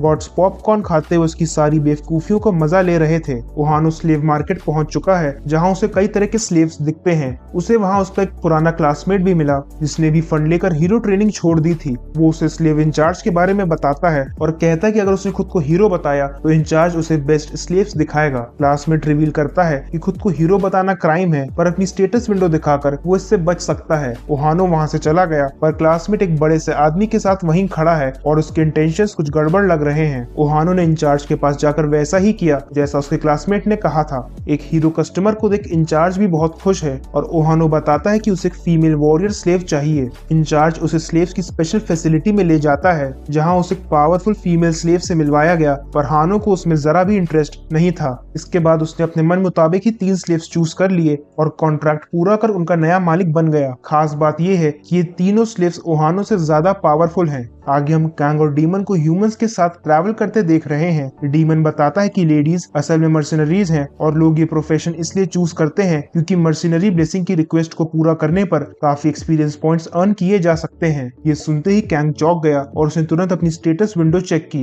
हीरो कर्स में लिखा था कि हंटिंग से मिले एक्सपीरियंसेस को कम कर दिया जाएगा, पर मर्सिनरी ब्लेसिंग का कोई भी मेंशन नहीं है। कैंग को लेवल अप करने का एक नया तरीका मिल गया और मर्सिनरी बन अपना रिवेंज लेने के लिए उसकी उत्सुकता बढ़ गई। कैंग फाइनली सिटी पहुंच चुका है और इस वर्ल्ड में आने के बाद उसने आज पहली बार इतने सारे ह्यूमंस देखे हैं। लेडीज कैंग की शुक्रगुजार हैं और वो उसका फेवर वापस लौटाना चाहती हैं, इसीलिए वो सभी लोग सेम होटल बुक करते हैं जहां स्लाइम्स वॉशिंग मशीन की तरह कैंग के सारे कपड़े चमका देते हैं। कैंग की सूरत रंगत बदल चुकी है और लेडीज को भी देख ऐसा नहीं लग रहा है कि वो वही मर्सिनरीज हैं जो कुछ टाइम पहले ऑक से फाइट कर रही थी। इसके बाद वो सभी मर्सिनरी गिल्ड चले जाते हैं, जहाँ एक बड़ी समस्या कैंग का इंतजार कर रही थी। मर्सिनरी गिल्ड में रजिस्टर करने के लिए फॉर्म पर साइन करना होता है, पर कैंग जो इस वर्ल्ड की लैंग्वेज नहीं जानता, उसके लिए ये बेहद कठिन काम है। डीमन उसकी हेल्प करते हुए उसका नाम इस वर्ल्ड की लैंग्वेज में लिखकर उसे देता देता है जिसे बस कॉपी करने में ही कैंग को 10 मिनट लग जाते हैं, पर फाइनली अपने साइन कर वो मर्सिनरी गिल्ड में रजिस्टर कर लेता है, जिसके बाद उसे एक हाई मर्सिनरी ब्लेसिंग मिल जाती है। ये हाई रैंक ब्लेसिंग उसे उन लेडीज की वजह से मिली थी क्योंकि उन्होंने उसके स्किल्स की गारंटी लेकर गिल्ड को कन्विंस किया था। लेडीज कैंग को उसका फर्स्ट मिशन देती हैं जो कि ऑक्स ऑपरेशन का है। इसमें उसे ऑक्स को किल कर उनकी नोजेस एविडेंसेस के लिए लानी थी। जितनी ज्यादा नोजेस वो लेकर आएगा उतना ही बड़ा रिवॉर्ड उसे दिया जाएगा। कैंग इस मिशन में इंटरेस्टेड है क्योंकि उसके पास ऑक्स का ध्यान खींचने के लिए चारा पहले से ही उपलब्ध है। गॉड पूछता है कि क्या उसे एक और नरसंहार देखने को मिलेगा, जिस पर कैंग मुस्कुराते हुए कहता है कि कोई नरसंहार नहीं होगा, बल्कि इस बार तो पूरी की पूरी प्रलय आएगी। दूसरी तरफ टेम्पल में सेंटेस को ओहानो के जाने की खबर मिल चुकी है, जिससे वो बिल्कुल भी दुखी नहीं है। करेंटली फैंटेसिया में 2 सेंटेस हैं, पर असली फाइट शुरू होने के बाद सारी जिम्मेदारियां उसे ही निभानी पड़ेंगी। उसे नल्स की मिस्टीरियस किलिंग के बारे में भी बताया जाता है। ऐसा कहा जा रहा है कि एक स्मॉल ग्रुप ने नल्स को मारा है, पर इस पर विश्वास करना सेंटेस के लिए मुश्किल है क्योंकि नल्स इतने वीक नहीं होते कि चलते फिरते उन्हें कोई भी निपटा दे। तभी सेंटेस को एक और न्यूज दी जाती है कि अकेडमी में नए हीरोज के सम्मान में एक प्रोग्राम रखा गया है जिसमें वो सभी इन्वाइटेड हैं। ये सुनकर सेंटेस हैरान है क्योंकि हीरोज की इन्फॉर्मेशन कॉन्फिडेंशियल थी, और उसे पता चलता है कि मर्सिनरी गिल्ड में किसी ने ओहानो की स्टेटस विंडो देख ली थी जिससे ये इन्फॉर्मेशन लीक हो चुकी है। सेंटेस कहती है कि उस बारे में सोच कर बताएगी। तभी एक सोल्जर भागते हुए कुछ रिपोर्ट करने आता है। सोल्जर्स को एक बैग मिला है जिसमें ऐसी चीजें पाई गई हैं जो हीरोज की दुनिया से मेल खाती हैं। सेंटेस को वो बैग दिखाया गया जो असल में कैंग का था। उस बैग की चीजें चेक करने पर सेंटेस को यकीन हो गया कि वो हीरोज के वर्ल्ड का ही है। ये बैग सोल्जर्स को नल फॉरेस्ट में मिला था और इसके बारे में अभी ज्यादा लोगों को पता नहीं है। जो भी हीरोज अभी टेम्पल में हैं और जो छोड़कर जा चुके हैं, उन सभी की पर्सनल चीजों को सेंटेस ने चेक किया है, पर इस बैग के बारे में उसे कुछ भी नहीं पता था। वो अपनी नाइट से उस बैग पर लगी नेम प्लेट को किसी हीरो की हेल्प से डिकोड करने को कहती है। सेंटेस सोच रही है कि इस बैग की एग्जिस्टेंस ही गलत है और इसका मतलब है कि गॉड से कोई बहुत बड़ी गलती हुई है। उसकी नाइट ये भी रिपोर्ट करती है कि विलेज में और भी लोगों की डेड बॉडीज के साथ कुछ फेरीज डेड मिली हैं। विलेजर्स का कहना है कि एक खतरनाक आउटसाइडर ने उन सभी को मारा है। ये वही चीफ के साथी हैं जिन्हें मारकर कैंग ने सिलेबस को बचाया था, पर सिलेबस ने कैंग से एनकाउंटर वाली बात अभी तक किसी को नहीं बताई थी। सेंटेस की चिंताएं एक एक कर बढ़ती चली जा रही हैं और उसे नहीं पता कि कौन आउटसाइडर है जिसने गॉड से बचकर उन्हें ही चुनौती दे डाली है। दूसरी तरफ कैंग मर्सनरी गिल्ड में रजिस्टर कर चुका है और अपने पहले ऑर्क हंटिंग मिशन पर उन लेडीज के साथ जाने को तैयार है।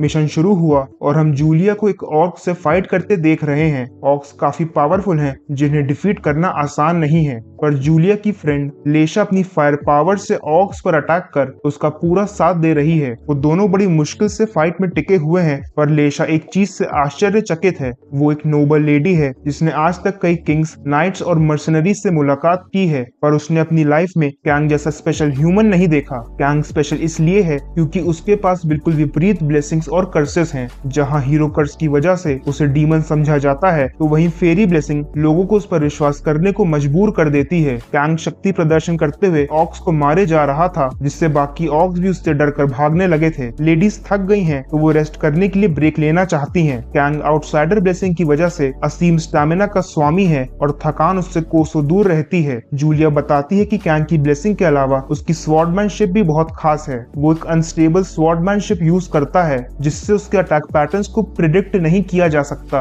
ये स्वॉर्डमैनशिप इतनी डेंजरस है कि बस एक गलती से ही तलवारबाज की पूरी बॉडी डिस्ट्रॉय हो सकती है। हम देखते हैं कि कैंग ने एक पिक्चर बुक ले ली है जिससे वो इस दुनिया की लैंग्वेज सीखने की कोशिश कर रहा है। कैंग अपनी टूटी फूटी भाषा में लेडीज से मिशन कंटिन्यू करने को कहता है। रात में सभी लोग कैंपिंग कर रेस्ट कर रहे हैं, जहां कैंग अपने गॉड से बाकी दूसरे गॉड्स की लोकेशन के बारे में पूछता है। गॉड एक डायरेक्शन में पॉइंट करते हुए बताता है कि कई गॉड्स वहां पर एक साथ उपस्थित हैं। कैंग ये इसलिए जानना चाहता है क्योंकि वो बाकी गॉड्स को अवॉइड करना चाहता था। वो समझ जाता है कि उसी डायरेक्शन में टेम्पल है जहां वो सेंटेस रहती है, जो उस इवल गॉडेस को सर्व करती है। कैंग अभी उनका सामना करने लायक स्ट्रॉन्ग नहीं है, तो वो उनसे दूर भागना चाहता है। तभी कैंग को आभास हुआ कि उन्हें किसी ने चारों तरफ से घेर लिया है और ये ऑक्स नहीं बल्कि ह्यूमंस हैं। कैंग डीमन को जगाकर इसकी जानकारी देते हुए बताता है कि वो ह्यूमंस उन लेडीज जितने पावरफुल हैं। डीमन हैरान है क्योंकि कैंग ने इतनी दूर से ही ह्यूमंस के लेवल को चेक कर लिया था। कैंग बताता है कि उसकी नल पावर्स का इफेक्ट है, जिसके बाद लेडीज को भी उठाया जाता है। ह्यूमंस उनके करीब आ चुके हैं और उनका लीडर काफी काफी पावरफुल लग रहा है। लीडर उनसे वो ट्रेजर्स मांगता है जो उन्हें ऑक्स की हंटिंग कर मिले थे। साथ ही में लीडर कहता है कि वो मारे जाएंगे पर दोनों लेडीज को छोड़ दिया जाएगा अगर वो सरेंडर कर उनके साथ चलने को राजी हो जाएंगी। लेडीज ये सुनकर फाइट करने को तैयार हो जाती हैं और कैंग का भी गुस्सा उस पर हावी होने लगा था। इस दुनिया में बुलाए जाने के बाद से गॉड्स और मॉन्स्टर्स ने पहले ही उसका जीना मुश्किल कर रखा था और अब ह्यूमंस भी उससे दुश्मनी मोल ले रहे हैं। ह्यूमंस काफी ज्यादा हैं और उन लेडीज को प्रोटेक्ट करते हुए फाइट करना कैंग के लिए भी कठिन है।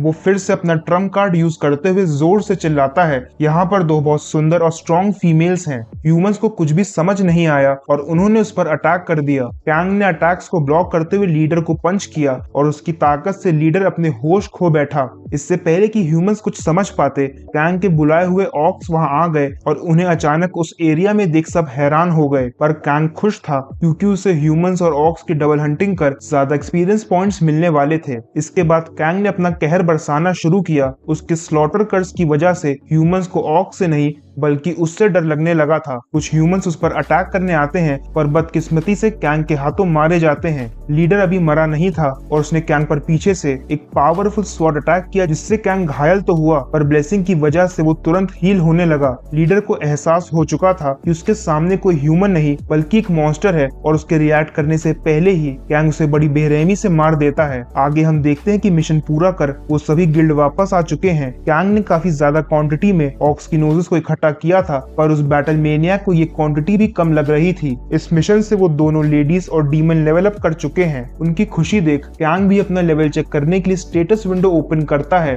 पर इस बार भी निराशा उसके हाथ लगी थी क्योंकि उसका लेवल जरा भी इंक्रीज नहीं हुआ था। गॉड से इसके बारे में पूछने पर वो कैंग को इग्नोर करता है और हमें गॉड की ट्रैजिक हिस्ट्री पता चलती है। बहुत समय पहले सारी स्पीशीज साथ में रहती थी और अपनी दुविधाओं से छुटकारा पाने के लिए गॉड से प्रार्थना करती थी। धीरे धीरे गॉड्स अर्थ पर आने लगे और उन्होंने सभी स्पीशीज की हेल्प करना शुरू किया। उनकी हेल्प करने पर गॉड्स को बहुत खुशी होती क्योंकि ब्लेसिंग्स के बदले उन्हें स्पीशीज का प्यार और सम्मान मिलता। पर कुछ टाइम बाद ब्लेसिंग्स देना गॉड्स के लिए कंपटीशन जैसा हो गया जिससे स्पीशीज आपस में ही लड़ गईं। ऐसे ही एक बार कैंग के गॉड को एक घायल ह्यूमन दिखा जो उसकी जान बचाने के लिए उससे प्रार्थना कर रहा था। गॉड ने उस ह्यूमन को हील कर उसे बच्चा बना दिया और वो बच्चा विलेजर्स को मिला जिन्होंने उसे पाल पोस कर बड़ा किया। गॉड अपने इस काम से खुश है और कई सालों बाद वो उस बच्चे से दोबारा मिलने जाता है। उसे लगा कि बच्चा उसे देख खुश होगा पर वो गुस्से में गॉड पर ही भड़क गया। बच्चा बनने की वजह से उसकी गर्लफ्रेंड उससे दूर हो गई थी जिसके लिए वो गॉड को दोषी ठहराता है। गॉड से ये बर्दाश्त नहीं हुआ और वो वहाँ से भाग गया। जहाँ बाकी गॉड्स को सम्मान मिल रहा था वहीं उसे लोगों का गुस्सा और आक्रोश झेलना पड़ रहा था। सोसाइटी में बाकी गॉड्स का दर्जा बढ़ता जा रहा था पर कैंग का गॉड अकेले ही जंगलों में भटक रहा था। कुछ टाइम बाद उसे एक हाई लेवल एडवेंचरर घायल अवस्था में दिखा जो जिंदा रहने के लिए गॉड से मदद की गुहार लगा रहा था। गॉड उसे वार्न करता है कि वो उसे बचा तो लेगा पर जिंदा रहने के बदले शायद उसे अपना सब कुछ खोना पड़ सकता है। एडवेंचरर राजी है और गॉड उसे हील कर देता है जिसके बाद वो एकदम ठीक हो गया पर उसका लेवल डिक्रीज हो चुका था। वो लेवल 38 से लेवल 1 पर आ चुका है पर सोचता है कि वो आसानी से दोबारा लेवल अप कर लेगा। आगे हम देखते हैं कि उस एडवेंचरर के दोस्तों ने उसका साथ छोड़ दिया क्योंकि काफी ट्रेनिंग करने के बाद भी वो लेवल अप नहीं कर पा रहा था। वो गॉड को एक एडवाइस देता है कि वो आगे से किसी को भी अपनी ब्लेसिंग ना दे क्योंकि उसकी ब्लेसिंग एक कर्ज के समान है जो इंसान से उसका सब कुछ छीन लेती है। गॉड को भी अब यकीन हो चुका था कि इस दुनिया में उसकी कोई जगह नहीं है। वो सबसे दूर एक फॉरेस्ट में रहने लगा जहाँ कुछ सालों बाद उसे फिर से घायल लड़का सहायता मांगते दिखा। प्रेजेंट टाइम में गॉड को लग रहा है कि भले ही उसने अपनी ब्लेसिंग का नाम बदल कर आउटसाइडर रखा और कैंग की हेल्प की पर जब उसे सच का पता चलेगा तो वो भी उससे दूर चला जाएगा। उसका शक सच साबित हुआ और कैंग गॉड की ब्लेसिंग का असली मतलब अब समझ चुका था। ब्लेसिंग से स्टेटस रीसेट होने का मतलब है कि कैंग के लेवल भी रीसेट हो जाएंगे। वो चाहे कितनी भी हंटिंग क्यों ना कर ले उसका लेवल रीसेट होकर वापस लेवल 1 हो जाएगा। गॉड को लगा कि कैंग भी गुस्सा होकर उससे दूर चला जाएगा पर इसके विपरीत कैंग उससे कुछ भी नहीं कहता। कैंग को इससे फर्क नहीं पड़ता क्योंकि वो शुरू से ही इस दुनिया में अकेला था। ये देख गॉड हैरान होने के साथ साथ खुश भी है और कैंग गॉड के साथ वापस अपनी जर्नी कंटिन्यू करता है। दूसरी तरफ हम ओहानो को देखते हैं जो अपनी स्लेव्स के साथ मॉन्स्टर हंटिंग कर रहा है। वो महाशय बस पीछे खड़े होकर ऑर्डर्स दे रहे हैं और सारी मेहनत उसकी स्लेव्स कर रही हैं। एक नल जिंदा बच गया था तो ओहानो अपने मैजिक की फायर पावर से कुछ ही सेकंड्स में उसका अंत कर देता है। प्रिंसेस एथेना का स्टूडेंट बनने के बाद उसे मैजिक ब्लेसिंग मिली थी जिससे वो पहले से ज्यादा पावरफुल हो चुका था। तभी उसका क्लासमेट जो उसे स्लेव मार्केट में मिला था अपने स्लेव के साथ वहां आ जाता है। उसे देख ओहानो थोड़ा घबरा गया क्योंकि उनके वर्ल्ड में वो अक्सर लोगों को बुली किया करता था। ओहानो खुद को मेन कैरेक्टर समझकर उस क्लासमेट को लड़ने की चुनौती दे देता है और क्लासमेट इसी का इंतजार कर रहा था। उसने अपने स्लेव को ऑर्डर दिए जो अपने मालिक के हुक्म को सराखों पर रखते हुए बैटल करने चला गया। ओहानो की स्लेव्स उसका सामना नहीं कर पाई और उसके एक ही अटैक से वो तीनों धराशाही हो गईं। वो स्लेव बहुत पावरफुल है और ये सब क्लासमेट ने पहले से ही प्लान कर रखा था। वो ओहानो से उसकी तीनों स्लेव्स मांगता है और इसके बाद हमें अपना महान मेन कैरेक्टर जमीन पर पड़ा मिलता है जिसकी स्लेव्स को उस क्लासमेट ने जबरन हथिया लिया था। आगे हम कैंग को लाइब्रेरी में देखते हैं जो किसी पावरफुल वेपन की तलाश में है। उसे यकीन हो चुका है कि वो लेवल अप नहीं कर सकता तो इसे कंपनसेट करने के लिए वो एक पावरफुल वेपन चाहता था। डीमन और लेडीज ने उसे बताया है कि ऐसे वेपन्स पहले ही कॉन्फिस्केट किए जा चुके हैं और नए वेपन्स का मिलना इम्पॉसिबल है, पर कई बार ऐसे डेंजरस वेपन्स होते हैं जिनकी जानकारी गुप्त रखी जाती है। डीमन बताता है कि ऐसे एंशिएंट वेपन्स की रखवाली स्ट्रॉन्ग गार्डियंस करते हैं जिनसे कैंग कभी भी जीत नहीं सकता।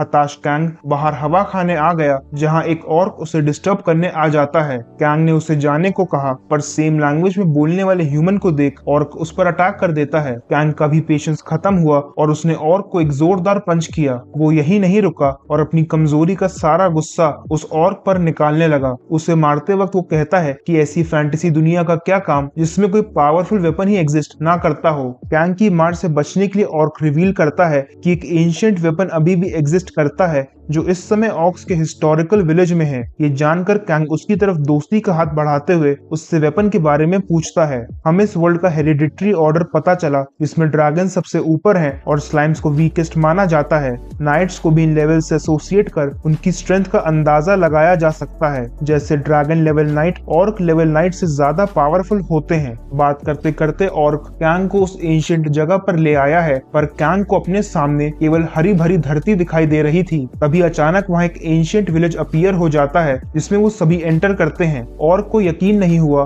कि कैंग उसके साथ इस विलेज में कैसे एंटर कर सकता है क्योंकि इस विलेज में केवल लेवल 9 से नीचे के लोग ही आ सकते हैं। कैंग मुस्कुराते हुए बताता है कि वो बस लेवल 1 है और तभी उन पर अटैक हो जाता है। ऑर्क विलेज के सारे ऑक्स वहां आ चुके हैं जिन्हें लेवल 1 कैंग कमजोर लग रहा था। इससे पहले कि उनका साथी उनका ये भ्रम मिटा पाता कैंग उसका अंत कर बाकी ऑक्स पर अटैक करने बढ़ता है। शाम होते होते कैंग ने ऑर्क विलेज के सारे ऑक्स का अंत कर दिया है। वो अपनी स्टेटस विंडो चेक करता है जिसमें उसके कर्सेस बढ़ चुके हैं। स्लॉटर कर्स की रैंक इंक्रीज हुई है और एक नया मैसेकर कर्स ऐड हो चुका है। उसने कुछ ह्यूमंस को भी बचाया है जिन्हें ऑक्स ने बंदी बना रखा था। एक ऑर्क जो मरने की एक्टिंग कर रहा था कैंग उससे इस विलेज के एग्जिट के बारे में पूछता है क्योंकि ये विलेज एक भूल भुलैया जैसा है जिससे कैंग बाहर नहीं निकल पा रहा था। ऑर्क बताता है कि इस विलेज का सेंटर ही इसका एकमात्र एग्जिट है पर विलेज के सेंटर में पहुंचने पर कैंग को वहां कोई एग्जिट दिखाई नहीं देता। तभी वहां एक पोर्टल खुला जिसमें से एक पावरफुल ऑर्क बाहर निकला। कैंग उसे देखते ही समझ गया कि वो ऑर्क उससे बहुत ज्यादा स्ट्रॉन्ग है क्योंकि वो असल में इस विलेज का गार्डियन था। जो भी इस एंशिएंट विलेज के बारे में जानता है गार्डियन उसे विलेज के बाहर जाने नहीं दे सकता था। कैंग समझ गया कि गार्डियन वहां इसीलिए है क्योंकि उस जगह पर एक ट्रेजर है जिसकी रखवाली करना उसकी जिम्मेदारी है। यही सोचते हुए कैंग अपनी पूरी पावर से अटैक करता है पर गार्डियन कमजोर नहीं था। उनकी पावर्स का क्लैश हुआ जिससे कैंग अपना एक हाथ खो बैठा। गार्डियन एक और अटैक करता है जिसे कैंग ने डॉज तो कर लिया पर उसकी हालत बेहद खराब हो चुकी थी। लेकिन ब्लेसिंग की वजह से उसका स्टेटस रीसेट हुआ और कुछ ही सेकंड्स में वो बिल्कुल पहले जैसा हो गया। ये देख गार्डियन हैरान हो जाता है और उसे लगने लगा कि कैंग इमॉर्टल है पर गार्डियन को इससे फर्क नहीं पड़ता और वो ठान लेता है कि चाहे उन्हें हजारों सालों तक ऐसे ही लड़ना पड़े पर वो कैंग को वहां से बाहर नहीं जाने देगा। दूसरी तरफ आर्या और यूबोर अपने लेवल्स और ब्लेसिंग्स के बारे में डिस्कस कर रहे थे कि तभी सेंटिस उनसे मिलने आ जाती है। सेंटिस कहती है कि वो नॉर्मल चिटचैट के लिए आई है पर उसके इंटेंशंस कुछ और ही थे। वो हीरोज के आपसी कंपटीशन से चिंतित है क्योंकि इससे उनमें एंगर और जेलिसी पैदा हो जाएगी जिससे वो करप्ट हो सकते हैं। करप्टेड हीरोज को फॉलन हीरो भी कहा जाता है जो अपनी ब्लेसिंग्स का गलत इस्तेमाल करते हैं। फॉलन हीरो को मारा नहीं जाता क्योंकि करप्ट होने के बाद भी उन्हें यूज किया जा सकता है। ये सुनते ही यूबोर यूबोरा को कैंग की याद आ गई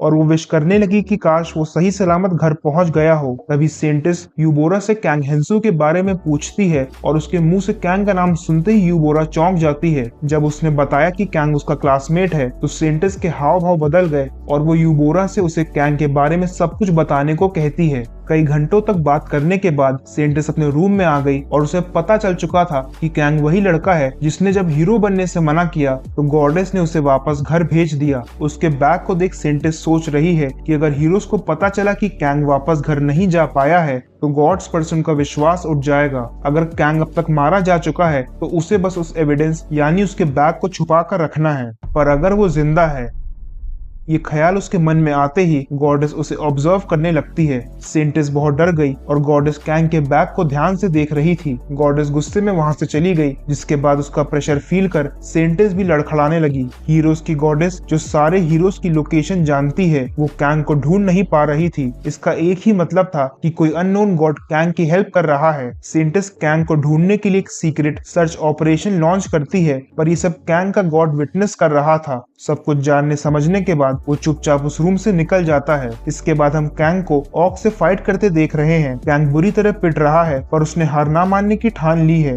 ऑर्क की स्पेशल टेक्निक का सामना कर पाना उसके लिए अभी नामुमकिन है, तो वो अपनी सारी प्रीवियस फाइट्स को एनालाइज कर स्ट्रैटेजी बना रहा है। स्ट्रैटेजी सोचते सोचते सुबह हो गई और कैंग गार्डियन से एक और बार फाइट करने के लिए तैयार है। उसने एक नई टेक्निक सीखी है जिससे वो गार्डियन के अटैक्स का जवाब दे सकता है। ये वही टेक्निक है जिससे गार्डियन अभी तक कैंग को डिफीट करता आ रहा था। गॉड भी उसके नए स्किल्स से शॉक्ड है और तभी कैंग की स्टेटस विंडो अपीयर हो जाती है। उसकी आउटसाइडर ब्लेसिंग का लेवल इंक्रीज हो चुका है, जिसके लिए वो गॉड का शुक्रगुजार है, पर साथ ही में उसका हीरो कर्ज भी स्ट्रॉन्ग हो चुका है, जिसका मतलब है कि गॉडेस को कैंग के जिंदा होने का पता चल चुका है। कैंग अब और समय वेस्ट ना करते हुए सीधे गार्डियन से फाइट करने चला जाता है, पर जब वो गार्डियन के पास पहुंचा तो गार्डियन ने उसे एंशिएंट टेरिटरी के अंदर बुला लिया। कैंग समझ गया कि गार्डियन इस जगह से बंधा हुआ है और वो उस जगह को छोड़ कहीं और नहीं जा सकता। गार्डियन कैंग को वेपन दिखाने का लालच देकर धोखे से ट्रेनिंग ग्राउंड्स में ले आया था। गार्डियन कहता है कि उसके जिंदा रहते हुए कैंग कभी भी वेपन तक नहीं पहुंच पाएगा और आज उसका इस विलेज में आखिरी दिन होगा। पर कैंग पहले से ही गार्डियन की मंशा जानता है और वो जानबूझकर उसके साथ ट्रेनिंग ग्राउंड्स में आया था। गार्डियन उस पर अटैक करता है, पर आज कैंग हारने वाला नहीं था। वो अपनी नई टेक्निक का यूज कर गार्डियन को बराबर की टक्कर दे रहा था। गार्डियन भी उसकी प्रोग्रेस से हैरान है, पर उसका ध्यान कहीं और था। वो एग्जिट की तरफ देखे जा रहा था और कैंग भी ये नोटिस कर लेता है। कैंग समझ गया था कि गार्डियन इस जगह को छोड़ना नहीं चाहता और इसीलिए वो उसे एग्जिट की तरफ किक करता है। तभी वहाँ एक पोर्टल ओपन हुआ और गार्डियन उस टेरिटरी से बाहर निकल गया। कैंग को फाइनली एग्जिट का पता चल चुका है और अब बस वेपन लेना बाकी था। थोड़ा आगे आने पर उन्हें कुछ स्वॉर्ड्स दिखती हैं और गॉड कैंग को बताता है कि वो असल में होली स्वॉर्ड्स हैं। इन स्वॉर्ड्स की डिवाइन एनर्जी को कैंग भी फील कर पा रहा था, पर वो स्वॉर्ड कैंग को रिजेक्ट करने लगती है। इन स्वॉर्ड्स को केवल हीरोज ही यूज कर सकते हैं, पर कैंग जो कर्स्ड हीरो है उसके लिए ये स्वॉर्ड्स किसी काम की नहीं है। ये जानकर कैंग को गुस्सा आ गया और उसने सभी स्वॉर्ड्स को एक एक कर डिस्ट्रॉय करना शुरू किया। एक लास्ट स्वॉर्ड बची है जिसे कैंग तोड़ने ही वाला था कि तभी उसे रियलाइज हुआ कि स्वॉर्ड डिफरेंट है। वो इस स्वॉर्ड को आसानी से यूज कर पा रहा था,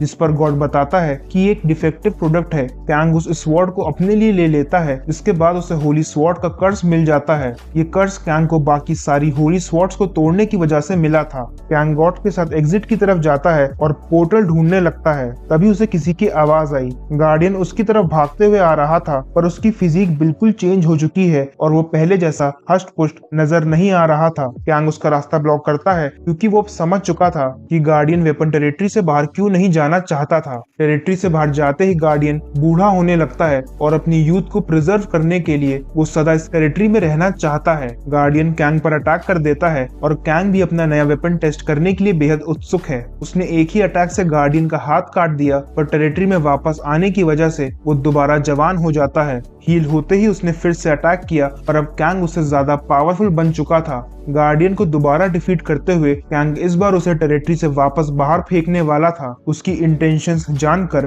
गार्डियन उससे माफी मांगने लगा क्योंकि वो दोबारा अपनी जवानी को खोना नहीं चाहता था। वो कैंग को इस जगह से बाहर निकलने का रास्ता बताने के लिए भी तैयार है। गार्डियन बताता है कि वो इस जगह की एग्जिट को किसी ऐसी जगह पर शिफ्ट कर सकता है जो होली स्वॉर्ड के आसपास हो, पर होली स्वॉर्ड को मॉन्स्टर्स यूज नहीं कर सकते हैं। इसका सोल्यूशन कैंग के पास पहले से ही है क्योंकि उसे होली स्वॉर्ड मिल चुकी है। कैंग के पास होली स्वॉर्ड देख गार्डियन के होश उड़ गए और उसे समझ आ गया कि वो अभी तक हीरो से फाइट कर रहा था। गार्डियन कैंग के सामने सरेंडर कर बताता है कि उसकी यूथ और अमर होने का कारण वो टेरिटरी ही है, जो असल में हीरोज का टेस्टिंग ग्राउंड है। गार्डियन वो फाइनल बॉस है जिसे डिफीट कर हीरोज होली स्वॉर्ड ले सकते हैं। कैंग को अभी भी उस गार्डियन पर पूरी तरह भरोसा नहीं है, तो वो कहता है कि वो अपने साथ बाकी ह्यूमंस को भी उस जगह से ले जाना चाहता है। गार्डियन को इससे कोई एतराज नहीं है और ह्यूमंस कैंग के साथ जाने के लिए तैयार हैं। उस जगह पर एक पोर्टल ओपन हुआ, पर पोर्टल से कैंग की अच्छी हिस्ट्री नहीं रही है, तो वो गॉड से कंफर्म करने की रिक्वेस्ट करता है कि क्या ये पोर्टल वाकई सेफ है। गॉड उसे यकीन दिलाता है कि पोर्टल उसे एक बिल्कुल सुरक्षित जगह तक ले जाएगा, पर कैंग अभी तक वापस आने का तरीका नहीं जानता था। गार्डियन कहता है कि अगर वो होली स्वॉर्ड से वापस आने को कहेगा तो उसकी आवाज उस तक पहुंच जाएगी और वो दोबारा पोर्टल ओपन कर देगा। इसके बाद कैंग ह्यूमंस के साथ पोर्टल में जाता है और एंटर करते ही वो दूसरी जगह टेलीपोर्ट हो चुका था, पर कैंग को समझ नहीं आ रहा था कि वो आखिर कौन सी जगह पर टेलीपोर्ट हुआ है। तभी कैंग को वहां पर एक होली स्वॉर्ड दिखी और ये जगह सेफ ना लगने पर उसने अपनी स्वॉर्ड से कहकर पोर्टल दोबारा ओपन करवाया और उन ह्यूमंस को वहां से वापस जाने को कहा। उस जगह पर उसे एक नोबल लेडी के कपड़े भी दिखे और वो अलर्ट हो गया, क्योंकि एक नोबल लेडी जिसके पास होली स्वॉर्ड है वो कोई नॉर्मल इंसान नहीं हो सकती। कैंग को ये सब डेंजरस लग रहा था, पर गॉड कहता है कि ये तो बस शुरुआत है, आगे और भी खतरनाक चीजें उसका इंतजार कर रही हैं। ऐसा लग रहा था कि मानो गॉड कैंग को जानबूझकर इस जगह पर लाया है और हमारा शक सच साबित हुआ, क्योंकि कैंग को उस रूम में कुछ विचित्र दिखा जिसने उसका ध्यान अपनी तरफ खींच लिया। उसे इस रूम में अपना स्कूल बैग दिखा जिसका एक ही मतलब था कि ये सेंटिस का रूम है। गॉड जो पहले से ही सेंटिस के प्लान्स के बारे में जानता है, वो कैंग की हेल्प करने के लिए उसके जिंदा होने का एकमात्र एविडेंस उसका बैग उसे वापस दिलाने आया था। आगे हम देखते हैं कि हीरोज प्रिंसेस एथना और सेंटिस के साथ हंटर्स विलेज आ चुके हैं। ये वही विलेज है जहां कैंग ने चीफ के साथियों को मार सिलेबस को बचाया था। हीरोज इन्वेस्टिगेशन के लिए आए हैं, पर हमें एक खास बात पता चलती है। बहुत जल्द हीरोज के बीच एक टूर्नामेंट होने वाला है जिसके विनर्स को इस किंगडम की फेमस मैजिक अकेडमी अटेंड करने का सुनहरा मौका मिलेगा। सेंटिस इन्वेस्टिगेट करने उसी बेसमेंट में आ चुकी है जहां सिलेबस को बाकी एल्फ्स के साथ बंदी बनाकर रखा गया था। सेंटिस नए विलेज हेड से उस स्ट्रेंजर के बारे में पूछती है जिसने सिलेबस को बचाया था। विलेज हेड बताता है कि वो एक कम हाइट और छोटे बालों वाला लड़का था जो देखने भालने में बाकी हीरोज जैसा लग रहा था। नाइट को शक है कि शायद वो स्ट्रेंजर कैंग है जिसके पास कोई ना कोई ब्लेसिंग जरूर है, पर सेंटिस कहती है कि एक लेवल 1 हीरो कभी भी नल्स को मार नहीं सकता, क्योंकि उनके हीरोज ने भी जब नल्स से फाइट की थी तो उनका भी बड़ा बुरा हाल हुआ था। सेंटिस सोच रही है कि उस स्ट्रेंजर हीरो को आखिर ब्लेसिंग किसने दी, क्योंकि सारे गॉड्स तो शुरू से ही टेंपल में उनके साथ मौजूद रहे हैं। नाइट के पूछने पर कि अगर वो स्पिरिट जिसने नल्स को फॉरेस्ट में मारा है और बैग का ओनर एक ही इंसान हुए, तो सेंटिस कहती है कि गॉडेस उनके साथ है, सारे हीरोज भी उनके कंट्रोल में हैं, जिससे गॉडेस की गलतियों का पता किसी को भी नहीं चलेगा। फिलहाल उस अननोन हीरो के बारे में कोई नहीं जानता और उसके जिंदा होने का एविडेंस भी उसके पास एकदम सुरक्षित है। बाहर हीरो सेंटिस का वेट कर रहे थे और चॉय सोच रहा है कि ये टूर्नामेंट तो वही जीतेगा, क्योंकि उसे कंपटीशन देने वाला कोई भी नहीं है। तभी उसे फॉरेस्ट में किसी की परछाई दिखी जो उनके करीब आती जा रही थी। उसे नल समझकर वो बाकी हीरोज को भी वार्न करता है, पर हम देखते हैं कि वो परछाई असल में ओहानो की है जो बहुत बुरी तरह घायल है। ओहानो कहता है कि ये असली बैटल की इंजरीज हैं जो वो हीरोज कभी भी एक्सपीरियंस नहीं कर सकते, जिस पर चॉय इसे एक बहाना बताते हुए शो ऑफ कर उसे फाइट के लिए चैलेंज करता है। ओहानो भी चैलेंज एक्सेप्ट करता है, पर वो पहले से ज्यादा स्ट्रॉन्ग लग रहा था, जैसे मानो उसकी मैजिकल पावर्स लेवल अप हो चुकी हों। आर्या उन्हें रोकते हुए कहती है कि ऐसे फाइट करना अनफेयर है, क्योंकि ओहानो पहले से ही बुरी कंडीशन में था। तभी सेंटिस वहां आ जाती है और क्योंकि वो भी इस फाइट को देखने में इंटरेस्टेड थी, तो वो ओहानो को हील कर उसे पूरी तरह स्वस्थ कर देती है। कुछ दिन पहले जब ओहानो के स्लेव्स को उससे चुरा लिया गया था, तो उसे अपनी कमजोरी पर बहुत गुस्सा आया, जिससे उसे एक ब्लेसिंग मिली।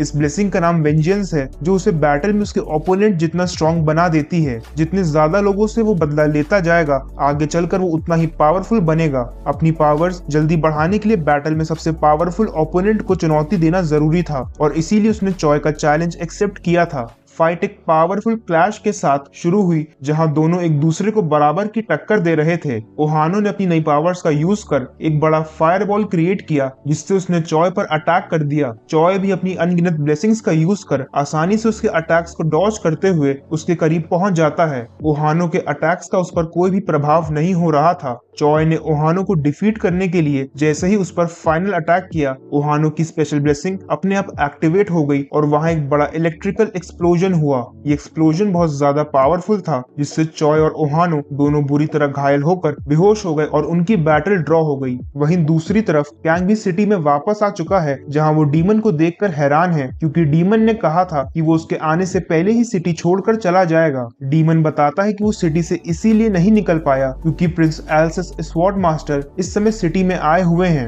एल्सिस किंगडम का तीसरा सबसे ताकतवर नाइट है, जिसे स्वॉर्डमैनशिप प्रोडिजी भी कहा जाता है। डीमन को उससे डर लगता है क्योंकि वो एक होली नाइट है जिसे सेंटिस की ब्लेसिंग्स मिली हुई हैं। पर चौंकाने वाली बात यह है कि एल्सिस कैंग से मिलना चाहता है। ये खबर डीमन को लेडीज ने दी है, जो कैंग के रूम में आ चुकी थी और उसे वापस सिटी में देख बेहद खुश हैं। डीमन कहता है कि अब उसका काम पूरा हुआ और वो कैंग के साथ आगे ट्रैवल नहीं करना चाहता। कैंग इससे नाराज है क्योंकि वो अपना इकलौता ट्रांसलेटर नहीं खोना चाहता, जिस पर डीमन उसे सुझाव देता है। कैंग को एक ऐसे स्लेव की जरूरत है जिसके पास डीमन की तरह लैंग्वेज ब्लेसिंग हो और जो उसका ट्रांसलेटर बन उसकी हेल्प कर सके। कैंग को डीमन का विश्वास नहीं है क्योंकि ऐसे स्लेव्स बहुत रेयर होते हैं, पर डीमन कहता है कि उसने हंटिंग कर जो इतना पैसा इकट्ठा किया है उससे नामुमकिन को भी मुमकिन बनाया जा सकता है। लेडीज कैंग को किसी नोबल से मिलवाना चाहती हैं, तो वो उसे उनके साथ चलने को कहती हैं। अब जब रॉयल्टी से मिलने जाना है तो बंठन के जाना पड़ेगा, तो कैंग भी सूट बूट में लेडीज के साथ एक मैंशन में आ चुका है। वो अंदर जा तो रहा है पर इससे अनजान है कि वहाँ उसका कौन इंतजार कर रहा था। हम देखते हैं कि कैंग बेकार किस्मत का बादशाह है क्योंकि वो खुद ही प्रिंस एल्सिस से मिलने उनके मैंशन में आ चुका था। एल्सिस कहता है कि वो काफी टाइम से कैंग से मिलकर उसका शुक्रिया करना चाहता था। कैंग हैरान है क्योंकि एल्सिस के पास लैंग्वेज ब्लेसिंग है और वो दोनों एक दूसरे की बातों को बड़े आराम से समझ पा रहे थे। एल्सिस खुद को इंट्रोड्यूस करते हुए कैंग को धन्यवाद कहता है क्योंकि उसने ना ही केवल ऑक्स को मारकर किंगडम की हेल्प की थी, बल्कि रॉयल लेडीज को बचाकर उनके परिवारों की इज्जत भी बचाई थी। एल्सिस आगे कहता है कि वो उसके एक्स्ट्राऑर्डिनरी स्किल्स से काफी इम्प्रेस्ड है और इसीलिए वो उससे स्वॉर्ड फाइट करना चाहता है, पर सबसे पहले घर आए गेस्ट की खातिरदारी करना जरूरी है। तो वो कैंग के लिए रॉयल डिनर का इंतजाम करता है और कैंग भी पहली बार इतना अच्छा खाना देख अपने सारे मैनर्स भूल खाने पर टूट पड़ता है। मैंशन में आते वक्त लेडीज ने गलती से कैंग का नाम मिसप्रोनाउंस कर गैंग हेंसू बता दिया था और एल्सिस भी यही उसका असली नाम समझ रहा था। एल्सिस उससे उसके हीरो कर्स के बारे में पूछता है, जिस पर कैंग झूठ बोलता है कि एक बार उसने एक फेरी को हीरो के हरासमेंट से बचाया था। हीरो को बैटल में हराने के बाद उसे हीरो कर्स और फेरी की ब्लेसिंग मिली। एल्सिस को उस पर यकीन है, पर वो उसे यहाँ बुलाने का असली रीजन बताता है। रिसेंटली किंगडम के सारे ऑक्स मारे जा चुके हैं और ऐसा लग रहा है कि किसी ने मैजिक से उनकी पूरी प्रजाति का अंत कर दिया हो। कैंग बताता है कि शायद उसने कुछ ज्यादा ही ऑक्स को मार दिया था, जिस पर एल्सिस थोड़ा चिढ़ते हुए कहता है कि अगर ऑक्स को मारना किसी साधारण व्यक्ति के लिए इतना ही आसान होता तो वो जो एक रॉयल नाइट है उसने कब का ऑक्स को मार दिया होता। एल्सिस का गुस्सा लेडीज ने भी फील किया और फाइनली उनकी स्वॉर्ड फाइट की घड़ी आ चुकी थी। सभी लोग मैंशन से बाहर आ गए हैं, पर मौके की गंभीरता को समझते हुए कैंग अपनी होली स्वॉर्ड नहीं निकालता। वो केवल डैगर से फाइट करना चाहता है, पर डैगर देखते ही एल्सिस हैरान हो गया क्योंकि कैंग के पास फेरीज का रॉयल डैगर था। एल्सिस का डैगर में इंटरेस्ट देख कैंग उसे भी छुपा लेता है और डेमो के लिए बस अपनी उंगली पर रेड ऑरा क्रिएट कर लेता है। उसे ऐसा करते देख वहां खड़े सभी लोग चौंक गए और एल्सिस भी हैरान हो गया। एल्सिस भी इस टेक्निक को यूज करना जानता है, पर मेन बात यह है कि ये बेहद डेंजरस टेक्निक है। कैंग ने जो बड़े आराम से डेमो में दिखाया, उस टेक्निक पर महारत हासिल करने में एल्सिस को कई साल लग गए थे। लेवल 1 होने के बावजूद कैंग का ऐसा प्रदर्शन देख एल्सिस उसे अपनी स्पेयर स्वॉर्ड गिफ्ट में देता है। मैदान तैयार है और एल्सिस कैंग को पहला अटैक करने के लिए कहता है। इतने स्ट्रॉन्ग नाइट को अपने सामने देख कैंग से भी रहा नहीं गया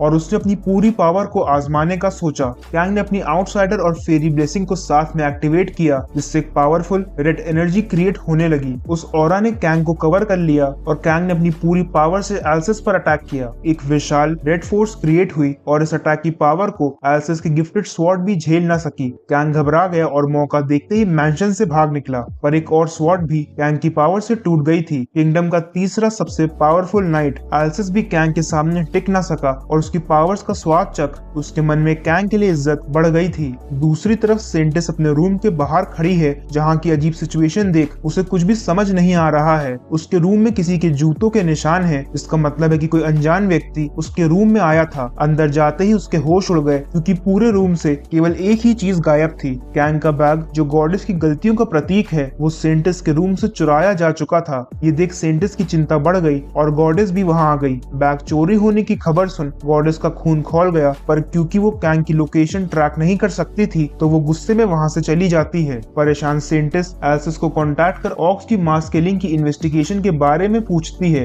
एल्सिस बताता है कि उन्होंने एक और को पकड़ लैंग्वेज ब्लेसिंग का यूज कर जब उससे इस सब के बारे में पूछा तो उन्हें पता चला कि एक बेहद खतरनाक डीमन ने सभी ऑक्स को मारा था और हम पहले से ही जानते हैं कि यहाँ कैंग की बात की जा रही है। सेंटिस एल्सिस इस मैटर पर कड़ी निगरानी रखने को कहती है, जिस पर एल्सिस उसे सुझाव देता है। कैंग का फेरी को हीरो की हरासमेंट से बचाने वाला झूठ सच मानकर एल्सिस सेंटिस को इसकी सूचना देता है। सेंटिस को लगा कि ओहानो का काम है, पर एल्सिस कहता है कि ऐसा फ्यूचर में होने से रोकने के लिए वो एक नाइट को हायर करना चाहता है। सेंटिस इसकी परमिशन देती है क्योंकि इस समय वो भी काफी बिजी है, उसे जल्दी ही फेरी किंगडम भी जाना है, तो वो इन मैटर्स में इंटरफेयर नहीं करना चाहती। एल्सिस बेहद खुश है क्योंकि वो कैंग को ही अपने नए नाइट की पोजीशन के लिए हायर करना चाहता है। दूसरी तरफ कैंग बहुत डरा हुआ है, उसे लगता है कि उसने एल्सिस का मर्डर कर दिया है और इसीलिए वो जल्द से जल्द वहां से भागना चाहता है। कैंग ने तुरंत होली स्वॉर्ड यूज कर पोर्टल ओपन किया और इतना हाई क्लास मैजिक उसे यूज करते देख डीमन के भी होश उड़ गए। कैंग ने डीमन को बिना कोई एक्सप्लेनेशन दिए उसे नॉर्दर्न सिटी गेट्स पर मिलने को कहा। इसके बाद वो पोर्टल में चला जाता है और विलेज पहुंच वो ह्यूमंस के लीडर से उसकी शिफ्टिंग में हेल्प करने को कहता है। इसके बाद सभी ह्यूमंस काम पर लग जाते हैं। गार्डियन कैंग से कहता है कि उसने आज तक कई बार बेइज्जती सही, पर उसे सबसे ज्यादा दुख इस बात का है कि वो कैंग से वीक है। कैंग इसे अपनी तारीफ समझकर खुश है और वो वापस डीमन के पास चला जाता है।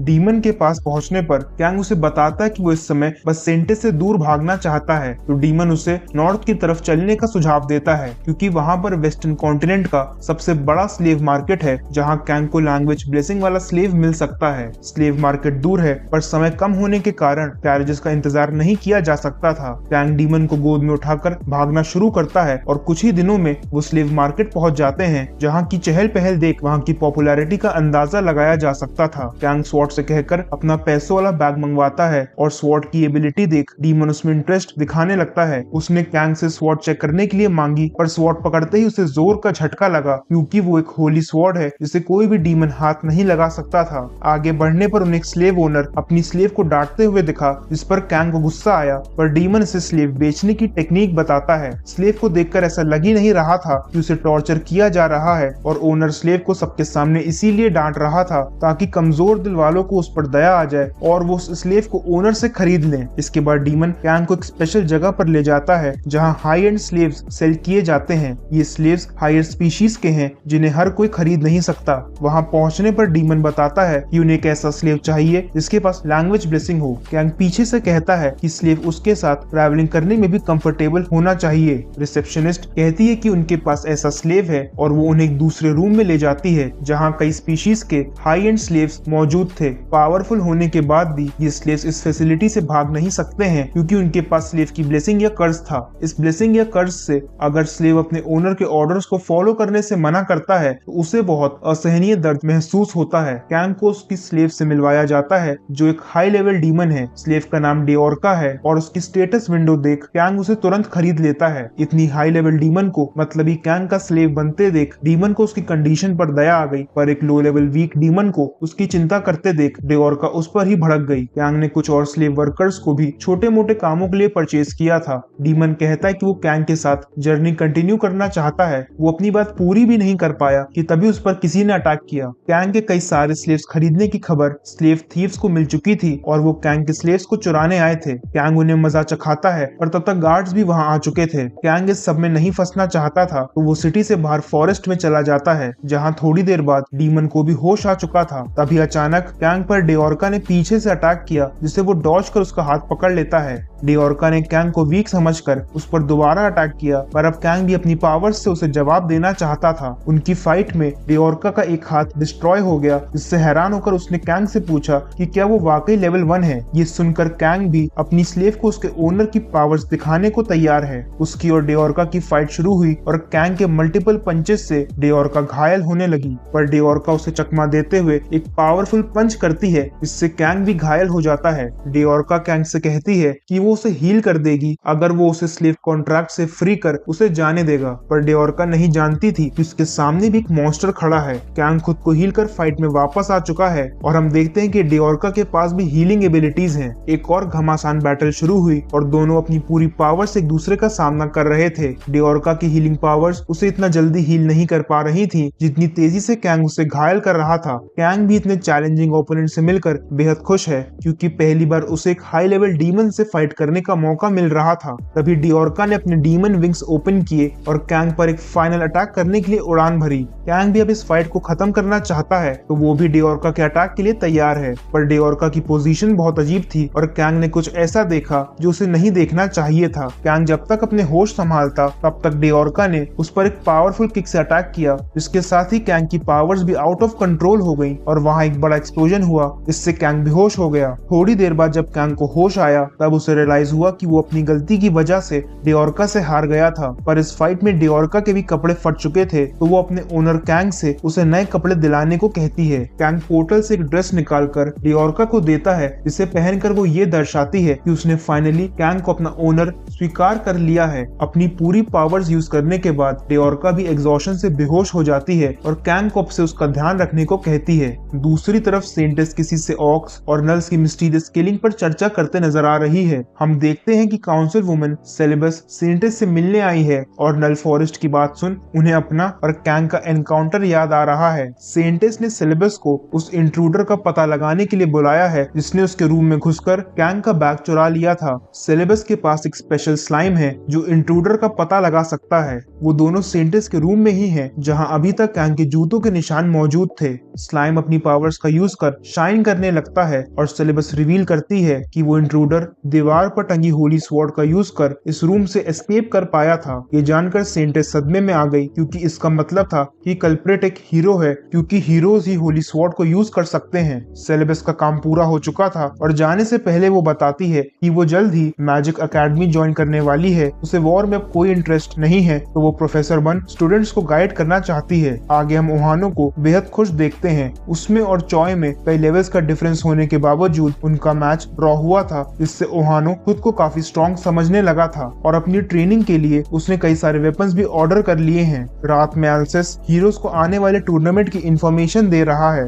एक टेरिटरी में कई ऑक्स को रिलीज किया गया है और हीरोज को उन्हें मारकर उनके पैरों में बंधे टैग्स को कलेक्ट करना है। ऑक्स का नाम सुन हीरोज डर गए पर एल्सेस कहता है कि जो सबसे ज्यादा टैग्स कलेक्ट करेगा उसे विनर घोषित किया जाएगा और विनिंग प्राइज में उस हीरो को एक होली स्वॉर्ड भी दी जाएगी। होली स्वॉर्ड का नाम सुन चॉय में टूर्नामेंट जीतने की आग सुलग गई और वो हर हाल में इस टूर्नामेंट को जीत ओहानो को पीछे छोड़ना चाहता है। ओहानो ने भी कुछ गार्ड्स को हीरो टूर्नामेंट के बारे में बात करते सुना था। इसके बाद वो भी अकेडमी अटेंड करना चाहता है पर वो अकेडमी कुछ सीखने के लिए नहीं बल्कि अपनी वियर्ड फैंटेसीज को पूरा करने के लिए जाना चाहता था, लेकिन उसके पास अभी उसका हीरो स्टेटस नहीं है तो वो अकेडमी अटेंड नहीं कर सकता था। ओहानो ने डिसाइड किया कि वो सबसे पहले अपना हीरो स्टेटस वापस लेगा, जिसके बाद वो तुरंत टेम्पल चला जाता है। वहां पहुंचते ही उसने अनाउंस किया कि वो भी इस टूर्नामेंट में पार्टिसिपेट करना चाहता है और ये सुन चॉय गुस्से से पागल हो रहा था। एल्सेस ओहानो से कहता है कि अगर वो हीरो फंड वापस लौटा दे तो वो टूर्नामेंट में पार्ट ले सकता है। ओहानो कहता है कि उसने सारे फंड्स ट्रेनिंग पर खर्च कर दिए पर वो फ्यूचर में उन्हें सारे पैसे लौटा देगा। एल्सेस को गुस्सा आ रहा था और वो पर्सनली ओहानो का लेवल चेक करना चाहता था।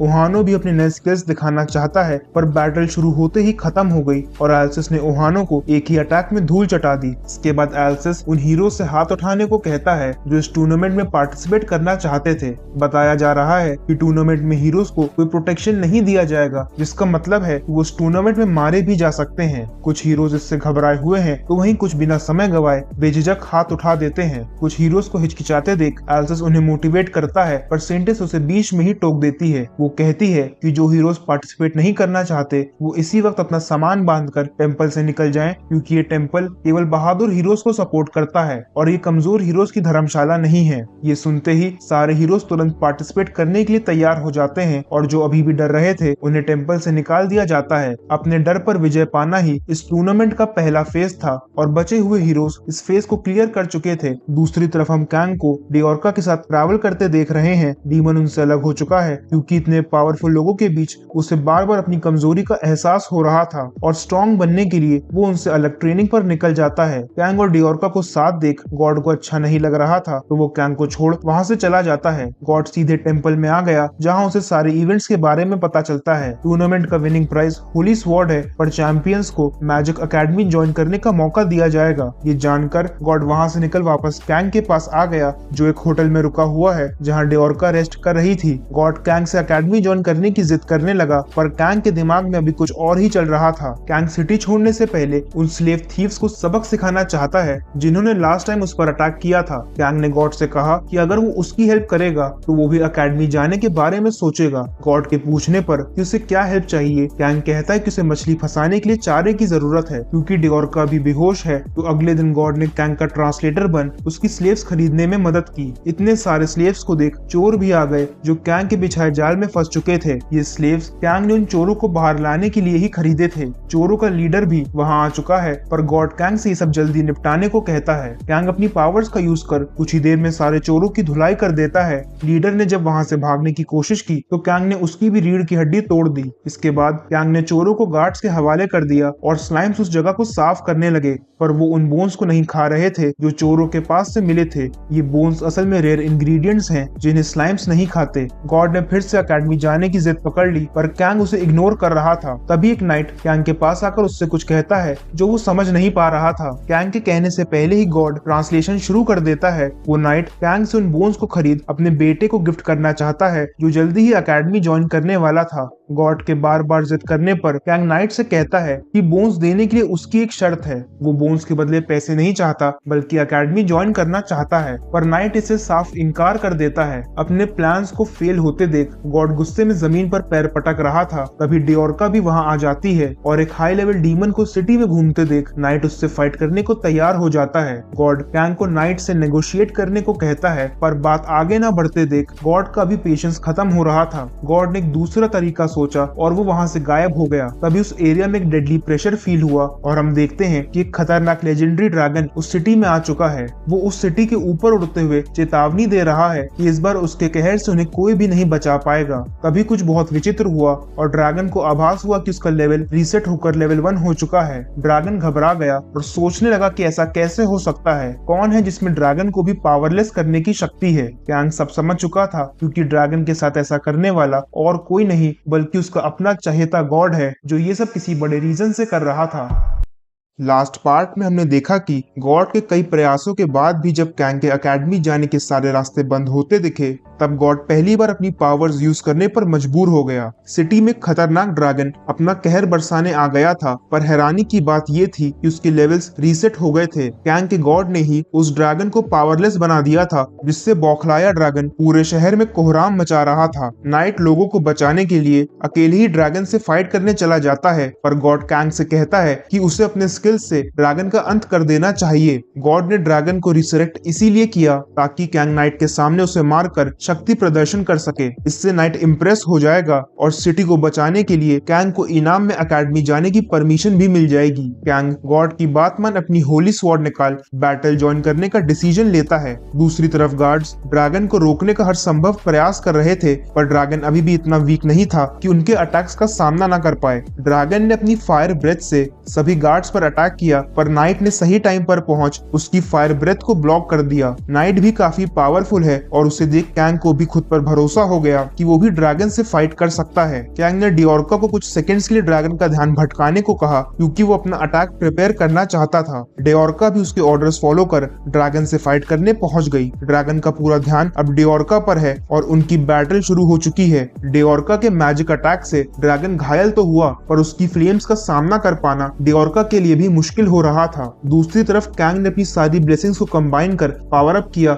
और ड्रैगन पर अटैक करने निकल पड़ा। उसने डिओरका को सामने से हटने के लिए कहा और एक पावरफुल स्वॉर्ड अटैक से ड्रैगन का सर धड़ से अलग कर दिया। उसने एक ही अटैक से डिजास्टर लेवल ड्रैगन का अंत कर दिया था। ड्रैगन अभी भी मरा नहीं था और उसे यकीन नहीं हुआ कि एक लेवल 1 उसे कैसे मार सकता है। ड्रैगन का नाम रेड ड्रैगन किंग है, जिससे ये बर्दाश्त नहीं हुआ कि उसे कॉमनर ने इतनी आसानी से मार दिया था। उसकी प्राइड उसे ये डिफीट एक्सेप्ट नहीं करने दे रही थी और इसीलिए वो अपने लास्ट मोमेंट्स में कैंग को कर्स करता है। कैंग को किंग्स रात का कर्स मिला, जिससे अब सारे ड्रैगन ड्रैगन्स उसे अपना दुश्मन मानेंगे और जब भी उसकी जान खतरे में होगी तो वो ड्रैगन्स उस पर अटैक कर देंगे। कैंग से कर्सेस का भार अब सहा नहीं जा रहा था और इतने सारे कर्सेस मिलने के बाद वो अंदर से टूट चुका था। जले पर नमक छिड़कने के लिए डिओरका बताती है कि उससे और नाइट को ड्रैगन की ब्लेसिंग मिली है क्योंकि उन्होंने ड्रैगन से ऑनरेबल बैटल की थी। ये ब्लेसिंग कैंग के कर्ज से बिल्कुल विपरीत है और ड्रैगन वक्त आने पर डिओरका और नाइट की रक्षा कर उन्हें जरूर बचाएगा। सिटी को बचाने के लिए नाइट कैंग का आभारी है और गॉड इसे अच्छा मौका देख कैंग से अकेडमी जाने की बात करने को कहता है। वो बात कर ही रहे थे कि तभी आसमान में उन्हें कुछ विचित्र बादल दिखे। कैंग का ड्रैगन कर्स एक्टिवेट हो चुका है और मरे हुए ड्रैगन की आत्मा कैंग से बदला लेने आ गई थी। ड्रैगन की रेज इतनी पावरफुल है कि उसकी आत्मा स्केलेटन में ट्रांसफॉर्म हो जाती है और अब बैटल करने के अलावा कैंग के पास और कोई चारा नहीं बचा था। वो सोचता है कि जब ओरिजिनल ड्रैगन उसके सामने नहीं टिक पाया तो ये स्केलेटन क्या ही कर पाएगा, पर कैंग इससे अनजान है कि वो कितनी बड़ी मुसीबत में फंस चुका था। उसने एक बोन ड्रैगन को तो बड़े आराम से मार दिया, पर ऐसा करते ही उसका कर्स कई बार एक्टिवेट हो गया। हम देखते हैं कि सिटी में बोन ड्रैगन्स की पूरी आर्मी आ गई जिनका टारगेट केवल कैंग था। जब नाइट ने उसे बचाने की कोशिश की तो ड्रैगन्स ने उस पर भी अटैक कर दिया, पर ड्रैगन ब्लेसिंग से एक और बोन ड्रैगन उसे प्रोटेक्ट करने के लिए क्रिएट हुआ और आखिर में दोनों ड्रैगन्स आपस में ही लड़ने लगे। पूरी सिटी में अफरा तफरी मच गई है और हर तरफ ड्रैगन्स तबाही मचाते नजर आ रहे हैं। डिओरका भी लगातार फाइट कर थक चुकी है पर ड्रैगन्स कम होने का नाम ही नहीं ले रहे थे। बेहोश हो जाने पर डिओरका की ब्लेसिंग से क्रिएटेड बोन ड्रैगन उसे भी प्रोटेक्ट करने आ जाता है। इस बैटल का कोई अंत नजर न आने पर कैंग अपनी पूरी पावर से एक हाई इम्पैक्ट अटैक करता है और सुबह होते होते सारे ड्रैगन्स मारे जाते हैं। स्लाइम्स भी उस एरिया को साफ करने आ गए, पर ड्रैगन बोन्स रेयर इंग्रेडिएंट्स हैं तो स्लाइम्स उन्हें नहीं खा सकते थे। डिओरका बताती है कि बोन ड्रैगन्स कभी भी ग्रुप में हंटिंग नहीं करते और ऐसा पहली बार हुआ था कि सारे ड्रैगन्स एक साथ अटैक करने आ गए थे। कैंग समझता है कि ये उसकी आउटसाइडर ब्लेसिंग की वजह से हुआ है। नल्स को पावर खाना खाने से मिलती है, पर कैंग जब इन पावर्स को यूज करता है तो इसमें उसकी पूरी लाइफ फोर्स एग्जॉस्ट हो जाती है। लाइफ फोर्स एग्जॉस्ट होते ही ड्रैगन कर्स एक्टिवेट हो जाता है जिससे ड्रैगन्स उस पर अटैक करने आ जाते हैं। इसके बाद आउटसाइडर ब्लेसिंग की वजह से कैंग की रिकवरी हो जाती है और ड्रैगन को मारने पर दोबारा उसकी लाइफ फोर्स एग्जॉस्ट हो जाती है जिससे एक और ड्रैगन क्रिएट हो जाता है। ये एक इनफाइनाइट लूप है और इसका सोल्यूशन यही है कि कैंग को अपनी पावर्स हिसाब से यूज करना आना चाहिए ताकि उसकी लाइफ फोर्स कभी भी इतनी लो ना हो कि ड्रैगन क्रिएट हो सके। इस बैटल का एक फायदा भी हुआ है, उन्हें काफी ज्यादा क्वांटिटी में ड्रैगन बोन्स मिले हैं जिनके रेयर होने के कारण उन्हें बेशकीमती माना जाता है और मार्केट में उनका अच्छा प्राइस मिलता है। नाइट कैंग से बेहद इम्प्रेस्ड है और वो उसे उसके बेटे के साथ अकेडमी ज्वाइन करने का ऑफर देता है। गॉड ये सुनकर बहुत खुश है क्योंकि उसका प्लान फाइनली सक्सेसफुल हो चुका था। नाइट कैंग को उनके घर चलने का इन्विटेशन भी देता है जिसे कैंग खुले दिल से एक्सेप्ट करता है। कैंग और डिओरका फाइनली नाइट के आलीशान मैंशन पहुंच चुके हैं, पर उन्हें मैंशन में आते देख कोई नाखुश नजर आ रहा है। दूसरी तरफ हमें पता चलता है कि हीरो टूर्नामेंट भी शुरू हो चुका है और सभी लोग अपने चहेते हीरोज को मोटिवेट करने आए हैं। ऐसा कहा जा रहा है कि चॉय स्ट्रॉन्गेस्ट हीरो है, पर यूबोरा और मियान के सपोर्टर्स की भी कमी नहीं है। सेंटिस ने टूर्नामेंट शुरू करने की घोषणा की और सभी हीरोज खुद को साबित करने और अपनी अलग पहचान बनाने के लिए निकल पड़े। चॉय ने पहले से ही एक कैरेज का इंतजाम कर रखा था जिस पर वो अपनी टीम के साथ सवार होकर सबसे पहले फॉरेस्ट की तरफ निकल पड़ा। आर्या से भागा नहीं जा रहा था तो यूबोरा ने उसे पकड़ा और अपनी स्पीड ब्लेसिंग का यूज करते हुए वो भी चॉय के कैरेज जितना तेज भागने लगी। मियान की टीम भी पूरे जोश में आगे बढ़ रही है, पर ओहानो को कोई भी अपने साथ नहीं ले जाना चाहता था। वो अभी भी स्टार्टिंग लाइन पर ही खड़ा है कि तभी जूलिया वहां से गुजरती है। ओहानो जूलिया को पहले से नहीं जानता और उसकी स्पेशल ब्लेसिंग की वजह से जूलिया उसे लिफ्ट देने को तैयार हो जाती है। ओहानो तुरंत उसके पीछे बैठ गया और फाइनली उसके लिए भी टूर्नामेंट शुरू हो चुका था। आगे सेंटिस की नाइट उसे ये बताती है कि पिछली रात नॉर्दर्न सिटी में रेड ड्रैगन किंग को देखा गया था। ये सुनकर सेंटिस के होश उड़ गए क्योंकि कई सौ साल पहले उन्होंने खुद ही हीरो के साथ मिलकर उसका अंत किया था। सेंटिस को यकीन है कि ड्रैगन किंग उनके हाथों मारा जा चुका था, पर नाइट को शक है क्योंकि गॉड्स ड्रैगन को रिवाइव कर सकते हैं। सेंटिस कहती है कि सारे गॉड्स टूर्नामेंट देखने में बिजी हैं, तो ऐसा करना इम्पॉसिबल है, पर उसे भी ये अजीब लग रहा था क्योंकि ये इंसिडेंट एक ऐसी सिटी में हुआ था जहां इस समय कोई भी हीरो प्रेजेंट नहीं है। तभी उसके दिमाग में कैंग हेंसू का ख्याल आया और उसे लगने लगा कि कहीं उसका गॉड जो उसे गॉडेस से बचा रहा है, कहीं वो ही इस इंसिडेंट का असली कल्प्रिट तो नहीं है। सेंटिस तुरंत वहां जाने को तैयार हो गई क्योंकि वो जल्द से जल्द ड्रैगन को मार डिस्ट्रक्शन रोकना चाहती थी, पर नाइट इन्फॉर्म करती है कि ड्रैगन पिछली रात ही मारा जा चुका है। उन्हें पूरी इन्फॉर्मेशन तो नहीं मिली, पर बताया जा रहा है कि एक नाइट ने अकेले ही ड्रैगन ब्रेथ को ब्लॉक कर ड्रैगन का सामना किया था। सेंटेस को अभी इंसिडेंट की न्यूज अफवाह लगने लगी क्योंकि ड्रैगन्स इतने वीक नहीं होते कि उन्हें नाइट की नॉर्मल तलवार और तीरों से मारा जा सके। सेंटेस अपने रूम में आ चुकी है पर वो परेशान है क्योंकि उससे इतनी सारी चीजें अकेले हैंडल नहीं हो रही थी। तभी उसे इन्फॉर्म किया जाता है कि मैजिक अकेडमी की प्रिंसिपल उससे कुछ जरूरी बात करना चाहती हैं। अकेडमी की प्रिंसिपल सेंटेस को ग्रीट करते हुए बताती हैं कि इस साल कई नए पावरफुल स्टूडेंट्स अकेडमी ज्वाइन करने वाले हैं और इसीलिए वो अंडरग्राउंड लैबिरिंथ को रीओपन करवाना चाहती है। लैबिरिंथ हिस्टोरिकल पीरियड में बनाई गई वो भूल भुलैया है जहाँ पर ऐसे आर्टिफैक्ट्स पाए गए हैं जिनमें अब नॉर्मल पावर्स होती हैं। सेंटेस इससे राजी है और कहती है कि टूर्नामेंट ओवर होते ही वो हीरोज को अकेडमी भेज देगी ताकि वो इन आर्टिफैक्ट्स के बारे में और जान सकें। पर सेंटेस को एक चिंता खाए जा रही थी। वो नहीं जानती कि इस टूर्नामेंट से कितने हीरोज टेंपल जिंदा वापस आ पाएंगे। दूसरी तरफ जूलिया ओहानो को फॉरेस्ट में ले आई है जहां वो उसकी फ्रेंड लेशा से भी मिलता है। लेशा अपनी ऑब्जर्वेशन ब्लेसिंग से ओहानो की स्टेटस विंडो चेक करती है और उसे पहली बार किसी के पास इतनी सारी ब्लेसिंग्स दिखी थी। एक लेजेंडरी हीरो से मिलकर वो खुश है पर आश्चर्यचकित भी होती अगर अब तक वो कैंग से ना मिली होती। उन्हें वहाँ पर कोई भी ऑर्क नहीं दिखा पर उन्हें कुछ ऑर्क की डेड बॉडीज मिलती हैं। तभी उन्हें फॉरेस्ट में से आवाज आई और आगे जाकर देखने पर वो आर्या और यूबोरा को मिलकर ऑर्क से फाइट करते देखते हैं। उनका टीम वर्क काबिले तारीफ है जिससे कोई भी ऑर्क उनके सामने टिक नहीं पा रहा था। यूबोरा अपनी मैजिक ब्लेसिंग का यूज कर एक के बाद एक ऑर्क्स की हंटिंग किए जा रही है और शांत क्लास प्रेसिडेंट का ऐसा रूप देख ओहानो को भी अपनी आंखों पर विश्वास नहीं हो रहा था। यूबोरा ये कहकर वहां से चली जाती है कि उन्हें एक दूसरे के रास्ते में नहीं आना चाहिए और अपनी अपनी हंटिंग पर फोकस करना चाहिए। उनके जाते ही कुछ ऑर्क्स वहां आ गए और दोनों लेडीज बैटल पोजीशन ले लेती हैं पर महान ओहानो उन्हें पीछे रहने को कहता है। वो अकेले ऑर्क्स का सामना करना चाहता था और इसीलिए अपने फायर मैजिक से उन पर अटैक कर देता है पर उसके मैजिक का उन पर कुछ ज्यादा असर नहीं हुआ और ऑर्क के एक ही अटैक से ओहानो चारों खाने चित हो जाता है। लेशा और जूलिया को लगा कि शायद उन्होंने उससे कुछ ज्यादा ही एक्सपेक्ट कर लिया था और सारे हीरोज कैंग जितने स्पेशल नहीं होते। वो दोनों भी अकेडमी जाना चाहती हैं क्योंकि उन्हें लगता है कि शायद अकेडमी में वो कैंग से दोबारा मिल पाएंगी। वो ये मौका गंवाना नहीं चाहती और इसीलिए मिलकर सभी ऑर्क्स को बड़ी आसानी से मार देती हैं। आगे हम देखते हैं कि चॉय और मियान दोनों एक साथ फॉरेस्ट में पहुंच चुके हैं और उनका आमना सामना हो जाता है। मियान को उससे बराबरी करते देख चॉय गुस्से में है और माहौल गरमाने पर दोनों ऑपोजिट डायरेक्शन में चले जाते हैं। चॉय हंटिंग पर पूरा फोकस कर रहा है और ऑर्क से फाइट करने में उसे ज्यादा कठिनाई नहीं हो रही थी। हंटिंग के दौरान उसके दिमाग में बस एक ही ख्याल घूम रहा है कि उसे ये टूर्नामेंट हर हाल में जीतना है और कोई भी उसकी फर्स्ट पोजीशन उससे छीन नहीं सकता।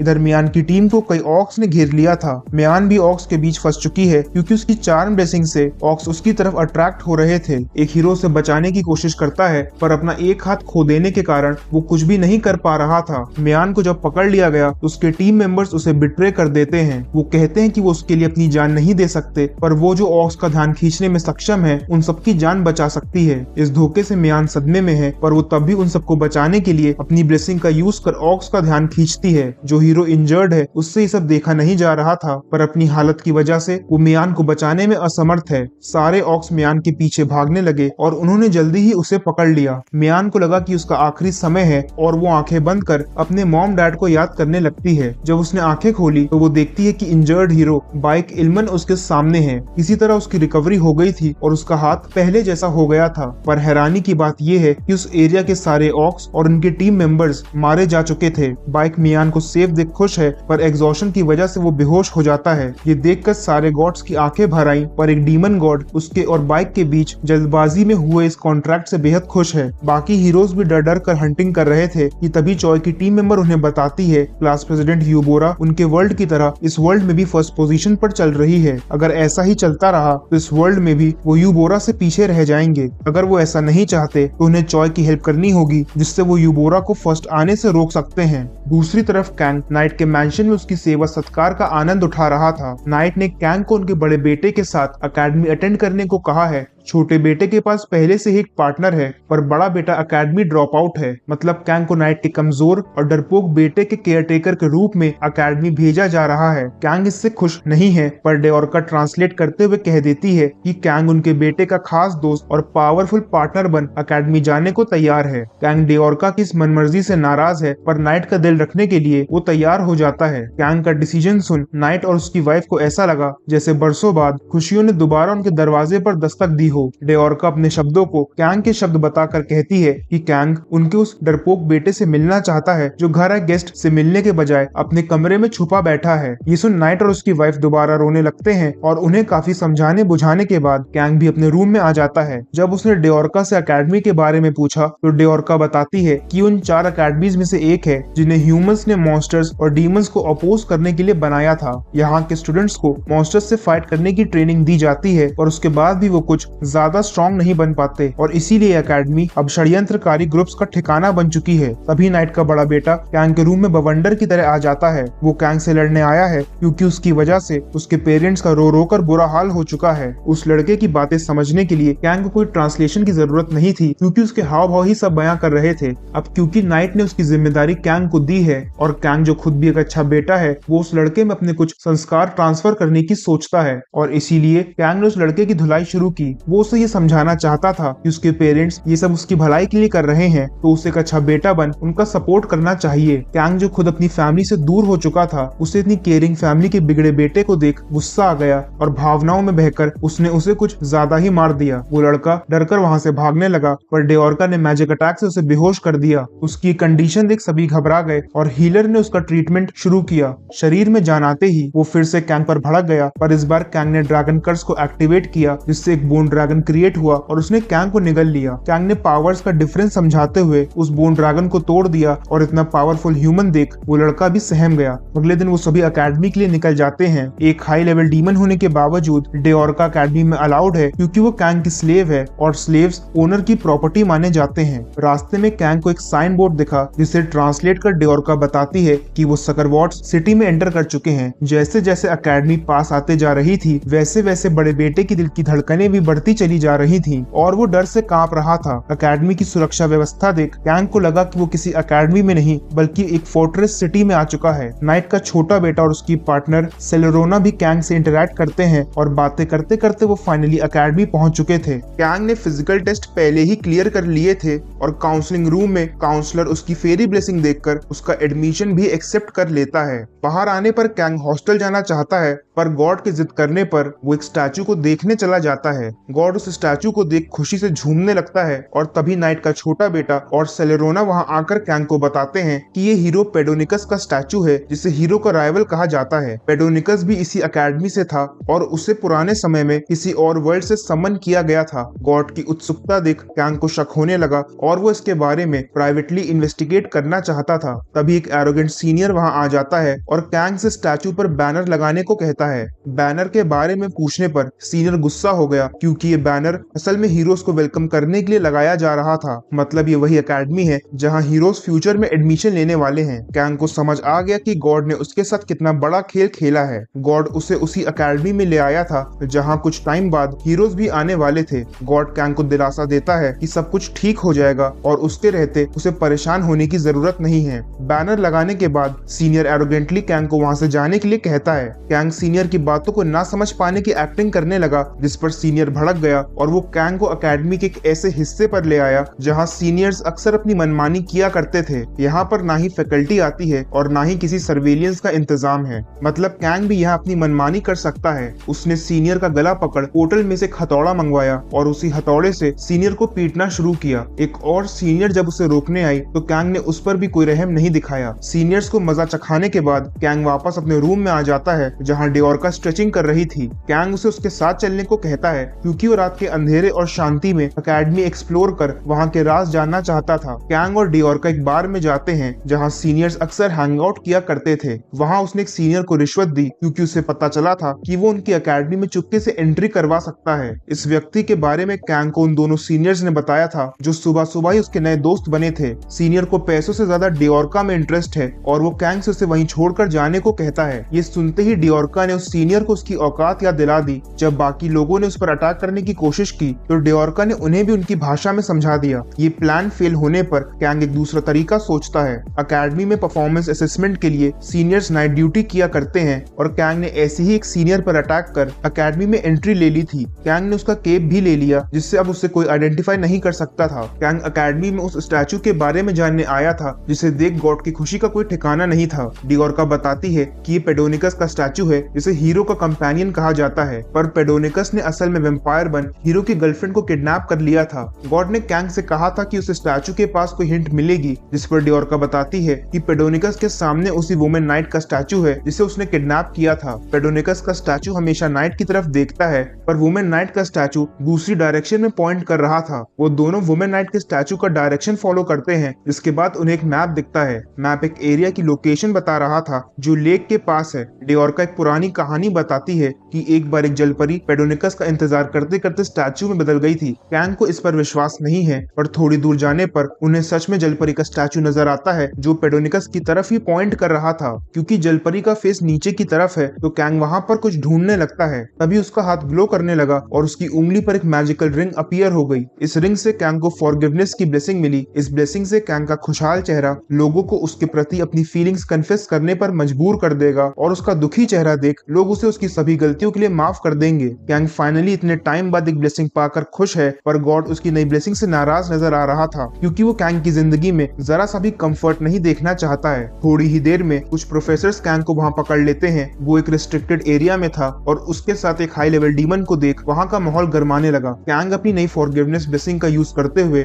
मुंह लटका लेता है और उसकी ब्लेसिंग भी अपना काम करने लगती है। कैंग को सीधा साधा नया स्टूडेंट समझकर सभी प्रोफेसर्स उसे वार्निंग देकर छोड़ देते हैं। अगली सुबह सभी स्टूडेंट्स को अकेडमी में वेलकम किया जाता है। उन्हें आज उनके नए प्रोफेसर से इंट्रोड्यूस करवाया जाएगा, जिसके बाद प्रिंसिपल उन्हें गाइड करेंगी। स्टूडेंट्स के बीच डिओरका भी है जो बस इन इवेंट्स को देखने आई थी। वो बताती है कि प्रोफेसर्स में कुछ स्ट्रॉन्ग ह्यूमंस भी हैं और तभी अकेडमी की नई प्रोफेसर काउंसिल वुमेन सेरेबस को इंट्रोड्यूस करवाया जाता है। उसे देखकर कैंग की पुरानी यादें ताजा हो गई और सेरेबस का फीनिक्स भी कैंग को पहचानने लगा था। इसके बाद अकेडमी प्रिंसिपल भी वहां आ जाती हैं, जो स्टूडेंट्स को बताती हैं कि बहुत जल्द हीरोज भी अकेडमी ज्वाइन करने वाले हैं। अब क्लास डिवीजन की बारी थी और सभी स्टूडेंट्स को अपर और लोअर क्लासेस में डिवाइड किया जाएगा और इसका फैसला सर्वाइवल से होगा। स्टूडेंट्स को आपस में फाइट कर तब तक टिके रहना है जब तक उनकी संख्या आधी ना हो जाए। प्रिंसिपल के ऑर्डर देते ही सभी स्टूडेंट्स आपस में ही भिड़ गए। वो कुत्ते बिल्लियों की तरह एक दूसरे से लड़ रहे थे, पर कैंग को ये सब देख बड़ा मजा आ रहा था। अब क्योंकि उसके पास फॉरगिवनेस की ब्लेसिंग है तो अपने एक्शंस के लिए उसे ज्यादा सोचने की जरूरत नहीं थी। वो भी बीच में कूद पड़ा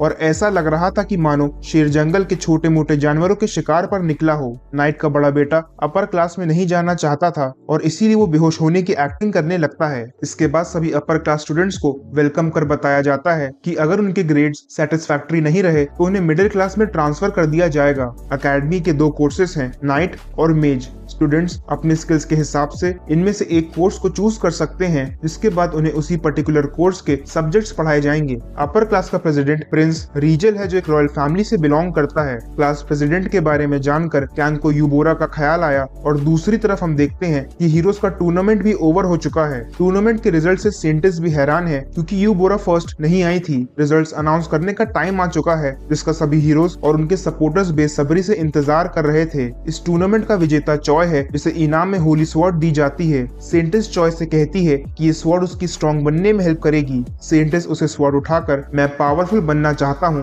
कहने को कहती है। चॉय उसके शब्दों को दोहराता है और तभी होली स्वॉर्ड में एक एनर्जी फ्लो होने लगती है, जिससे वहाँ एक पोर्टल ओपन हुआ और चॉय अपने आप टेलीपोर्ट हो जाता है। टेलीपोर्ट होकर चॉय एक बिल्कुल दूसरी जगह पर आ गया था और हम देखते हैं कि वो असल में ऑर्क विलेज आ गया है, जहाँ गार्डियन उसका इंतजार कर रहा था। रूल्स के मुताबिक चॉय को गार्डियन के साथ ही ट्रेनिंग करनी पड़ेगी और बिना समय गवाए गार्डियन उसकी ट्रेनिंग शुरू करता है। चॉय को देख ऐसा लग रहा था कि मानो वो यहाँ केवल पिटने के लिए आया हो। कैंग से मिलने के बाद गार्डियन को अपनी पूरी पावर्स से फाइट करने की आदत हो चुकी थी, पर उसे इस ट्रेनिंग में बिल्कुल भी मजा नहीं आ रहा था क्योंकि उसे अपनी पावर्स कंट्रोल कर चॉय से लड़ना पड़ रहा था। पर अब कंप्लेन करने से क्या फायदा और जो मिला है उसी में खुश रहना पड़ेगा, यही सोचकर ऑर्क चॉय से फाइट करने चला जाता है। चॉय जब तक गार्डियन को डिफीट नहीं कर देता तब तक वो इन ट्रेनिंग ग्राउंड से बाहर नहीं निकल पाएगा। जिस खेल में अपनी जीत पक्की हो उसे खेलने में अलग ही मजा आता है और यही मजा गार्डियन को चॉय से बैटल करने में आ रहा था। वो चॉय की जमकर धुलाई करता है और पूरे ट्रेनिंग ग्राउंड में उसे उछालते पटकते हुए उसकी कमजोरी का मजाक उड़ाता है। दूसरी तरफ अकेडमी में एक प्रोफेसर कैंग को उनकी स्वॉर्डमैनशिप की क्लासेस अटेंड करने से रोकता है। कैंग के पास वॉरियर ब्लेसिंग नहीं है जो टेंपल में हीरोज को स्पेशल चाय पीकर मिली थी। प्रोफेसर की क्लास अटेंड करने के लिए इस ब्लेसिंग का होना जरूरी है और कैंग के पास ये ब्लेसिंग ना होने पर उसे क्लास से बाहर निकाल दिया जाता है। पर कैंग के पास वॉरियर से भी स्पेशल ब्लेसिंग थी जिनका यूज करते हुए उसने सबसे पहले क्लासरूम का दरवाजा तोड़ा और फिर अपने पावरफुल रेड ऑरा से स्वॉर्ड क्रिएट कर सबको चौंका दिया। ऑरा ब्लेड वही क्रिएट कर सकता है जिसके पास वॉरियर ब्लेसिंग हो, पर कैंग को ऐसा करते देख टीचर घबरा जाता है और उसे क्लास अटेंड करने की परमिशन मिल जाती है। बाकी स्टूडेंट से कैंग को पता चला कि उन्हें वॉरियर ब्लेसिंग स्पेशल मेडिसिन से मिली थी और उनकी कंफर्टेबल लाइफ के बारे में जानकर कैंग को उनसे जलन हो रही थी। क्लास प्रेसिडेंट रीजल कैंग को उसका सबऑर्डिनेट बनने को कहता है और ऑफर देता है कि ऐसा करने पर वो कैंग को अनलिमिटेड मेडिसिन देगा जिससे उसे ब्लेसिंग्स आसानी से मिल सकती हैं। कैंग इसमें जरा भी इंटरेस्टेड नहीं है और वो रीजल से अपना रास्ता नापने को कहता है। इससे पहले कि रीजल उसका जवाब दे पाता, कैंग की फॉरगिवनेस ब्लेसिंग सब संभाल लेती है। प्रोफेसर क्लास में अपना इंप्रेशन जमाने के लिए उन्हें एक ड्रैगन का दांत दिखाता है जिससे अभी कुछ दिनों पहले ही मारा गया था।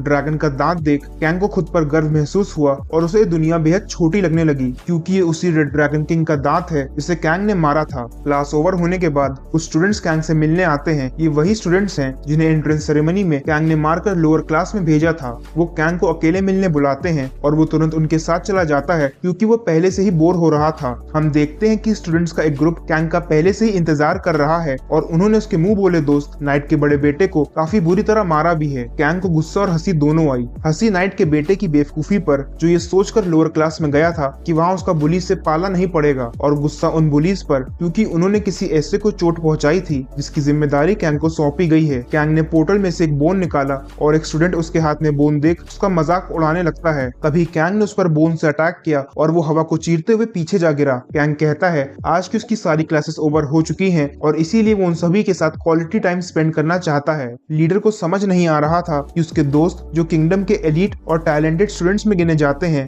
एक नो नेम कॉमनर उनका इतना बुरा हाल कैसे कर सकता है। कैंग ने अपने कर्सेस का यूज कर एक मॉन्स्टरस ऑरा क्रिएट किया जिसने लीडर को जकड़ लिया। इस ऑरा से लीडर और उसके साथी घबराने लगे और तभी कैंग ने उन पर अटैक कर उन्हें उनकी जगह दिखा दी। कैंग नाइट के बेटे से कहता है कि उसे सबकी रिस्पॉन्सिबिलिटी लेनी होगी। किसी के भी पूछने पर वो ये नहीं बताएगा कि उन बुलीज का ये हाल कैंग ने किया है और उसका नाम कहीं पर भी नहीं आना चाहिए क्योंकि कोई भी ये बिलीव नहीं करेगा कि एक लेवल 1 ने एलीट्स को इतनी बुरी तरह टॉर्चर किया है। तभी उनमें से एक को होश आ गया और कैंग उसे बाकी सबको वहां से ले जाने को कहता है। कैंग उसे सार्कास्टिकली कहता है कि अच्छा हुआ ये मिसअंडरस्टैंडिंग बिना ज्यादा वायलेंस यूज किए सॉल्व हो गई और अपने एक्शंस को सेल्फ डिफेंस बताकर वो ये मामला वहीं खत्म कर देता है। आगे हम देखते हैं कि डीमन कॉगमॉस भी वापस अपने घर माउंटेन्स में आ चुका है। वो कैंग और डियोर्का जैसे पावरफुल मॉन्स्टर्स के बीच खुद को कमजोर महसूस कर रहा था तो वो गॉब्लिन्स के पास आ जाता है जो उससे वीक है और उसे अपना किंग मानते हैं। सारे गॉब्लिन्स अपने किंग को देख बहुत खुश हैं और डीमन का स्वागत किया जाता है। तभी डीमन को एक विचित्र एनर्जी फील हुई जिससे वो घबरा गया और उसका सुख चैन वापस दुख और डर में बदल गया क्योंकि हमारे हीरोज ट्रेनिंग के लिए सेंटिस के साथ उन्हीं माउंटेन्स में आ चुके थे।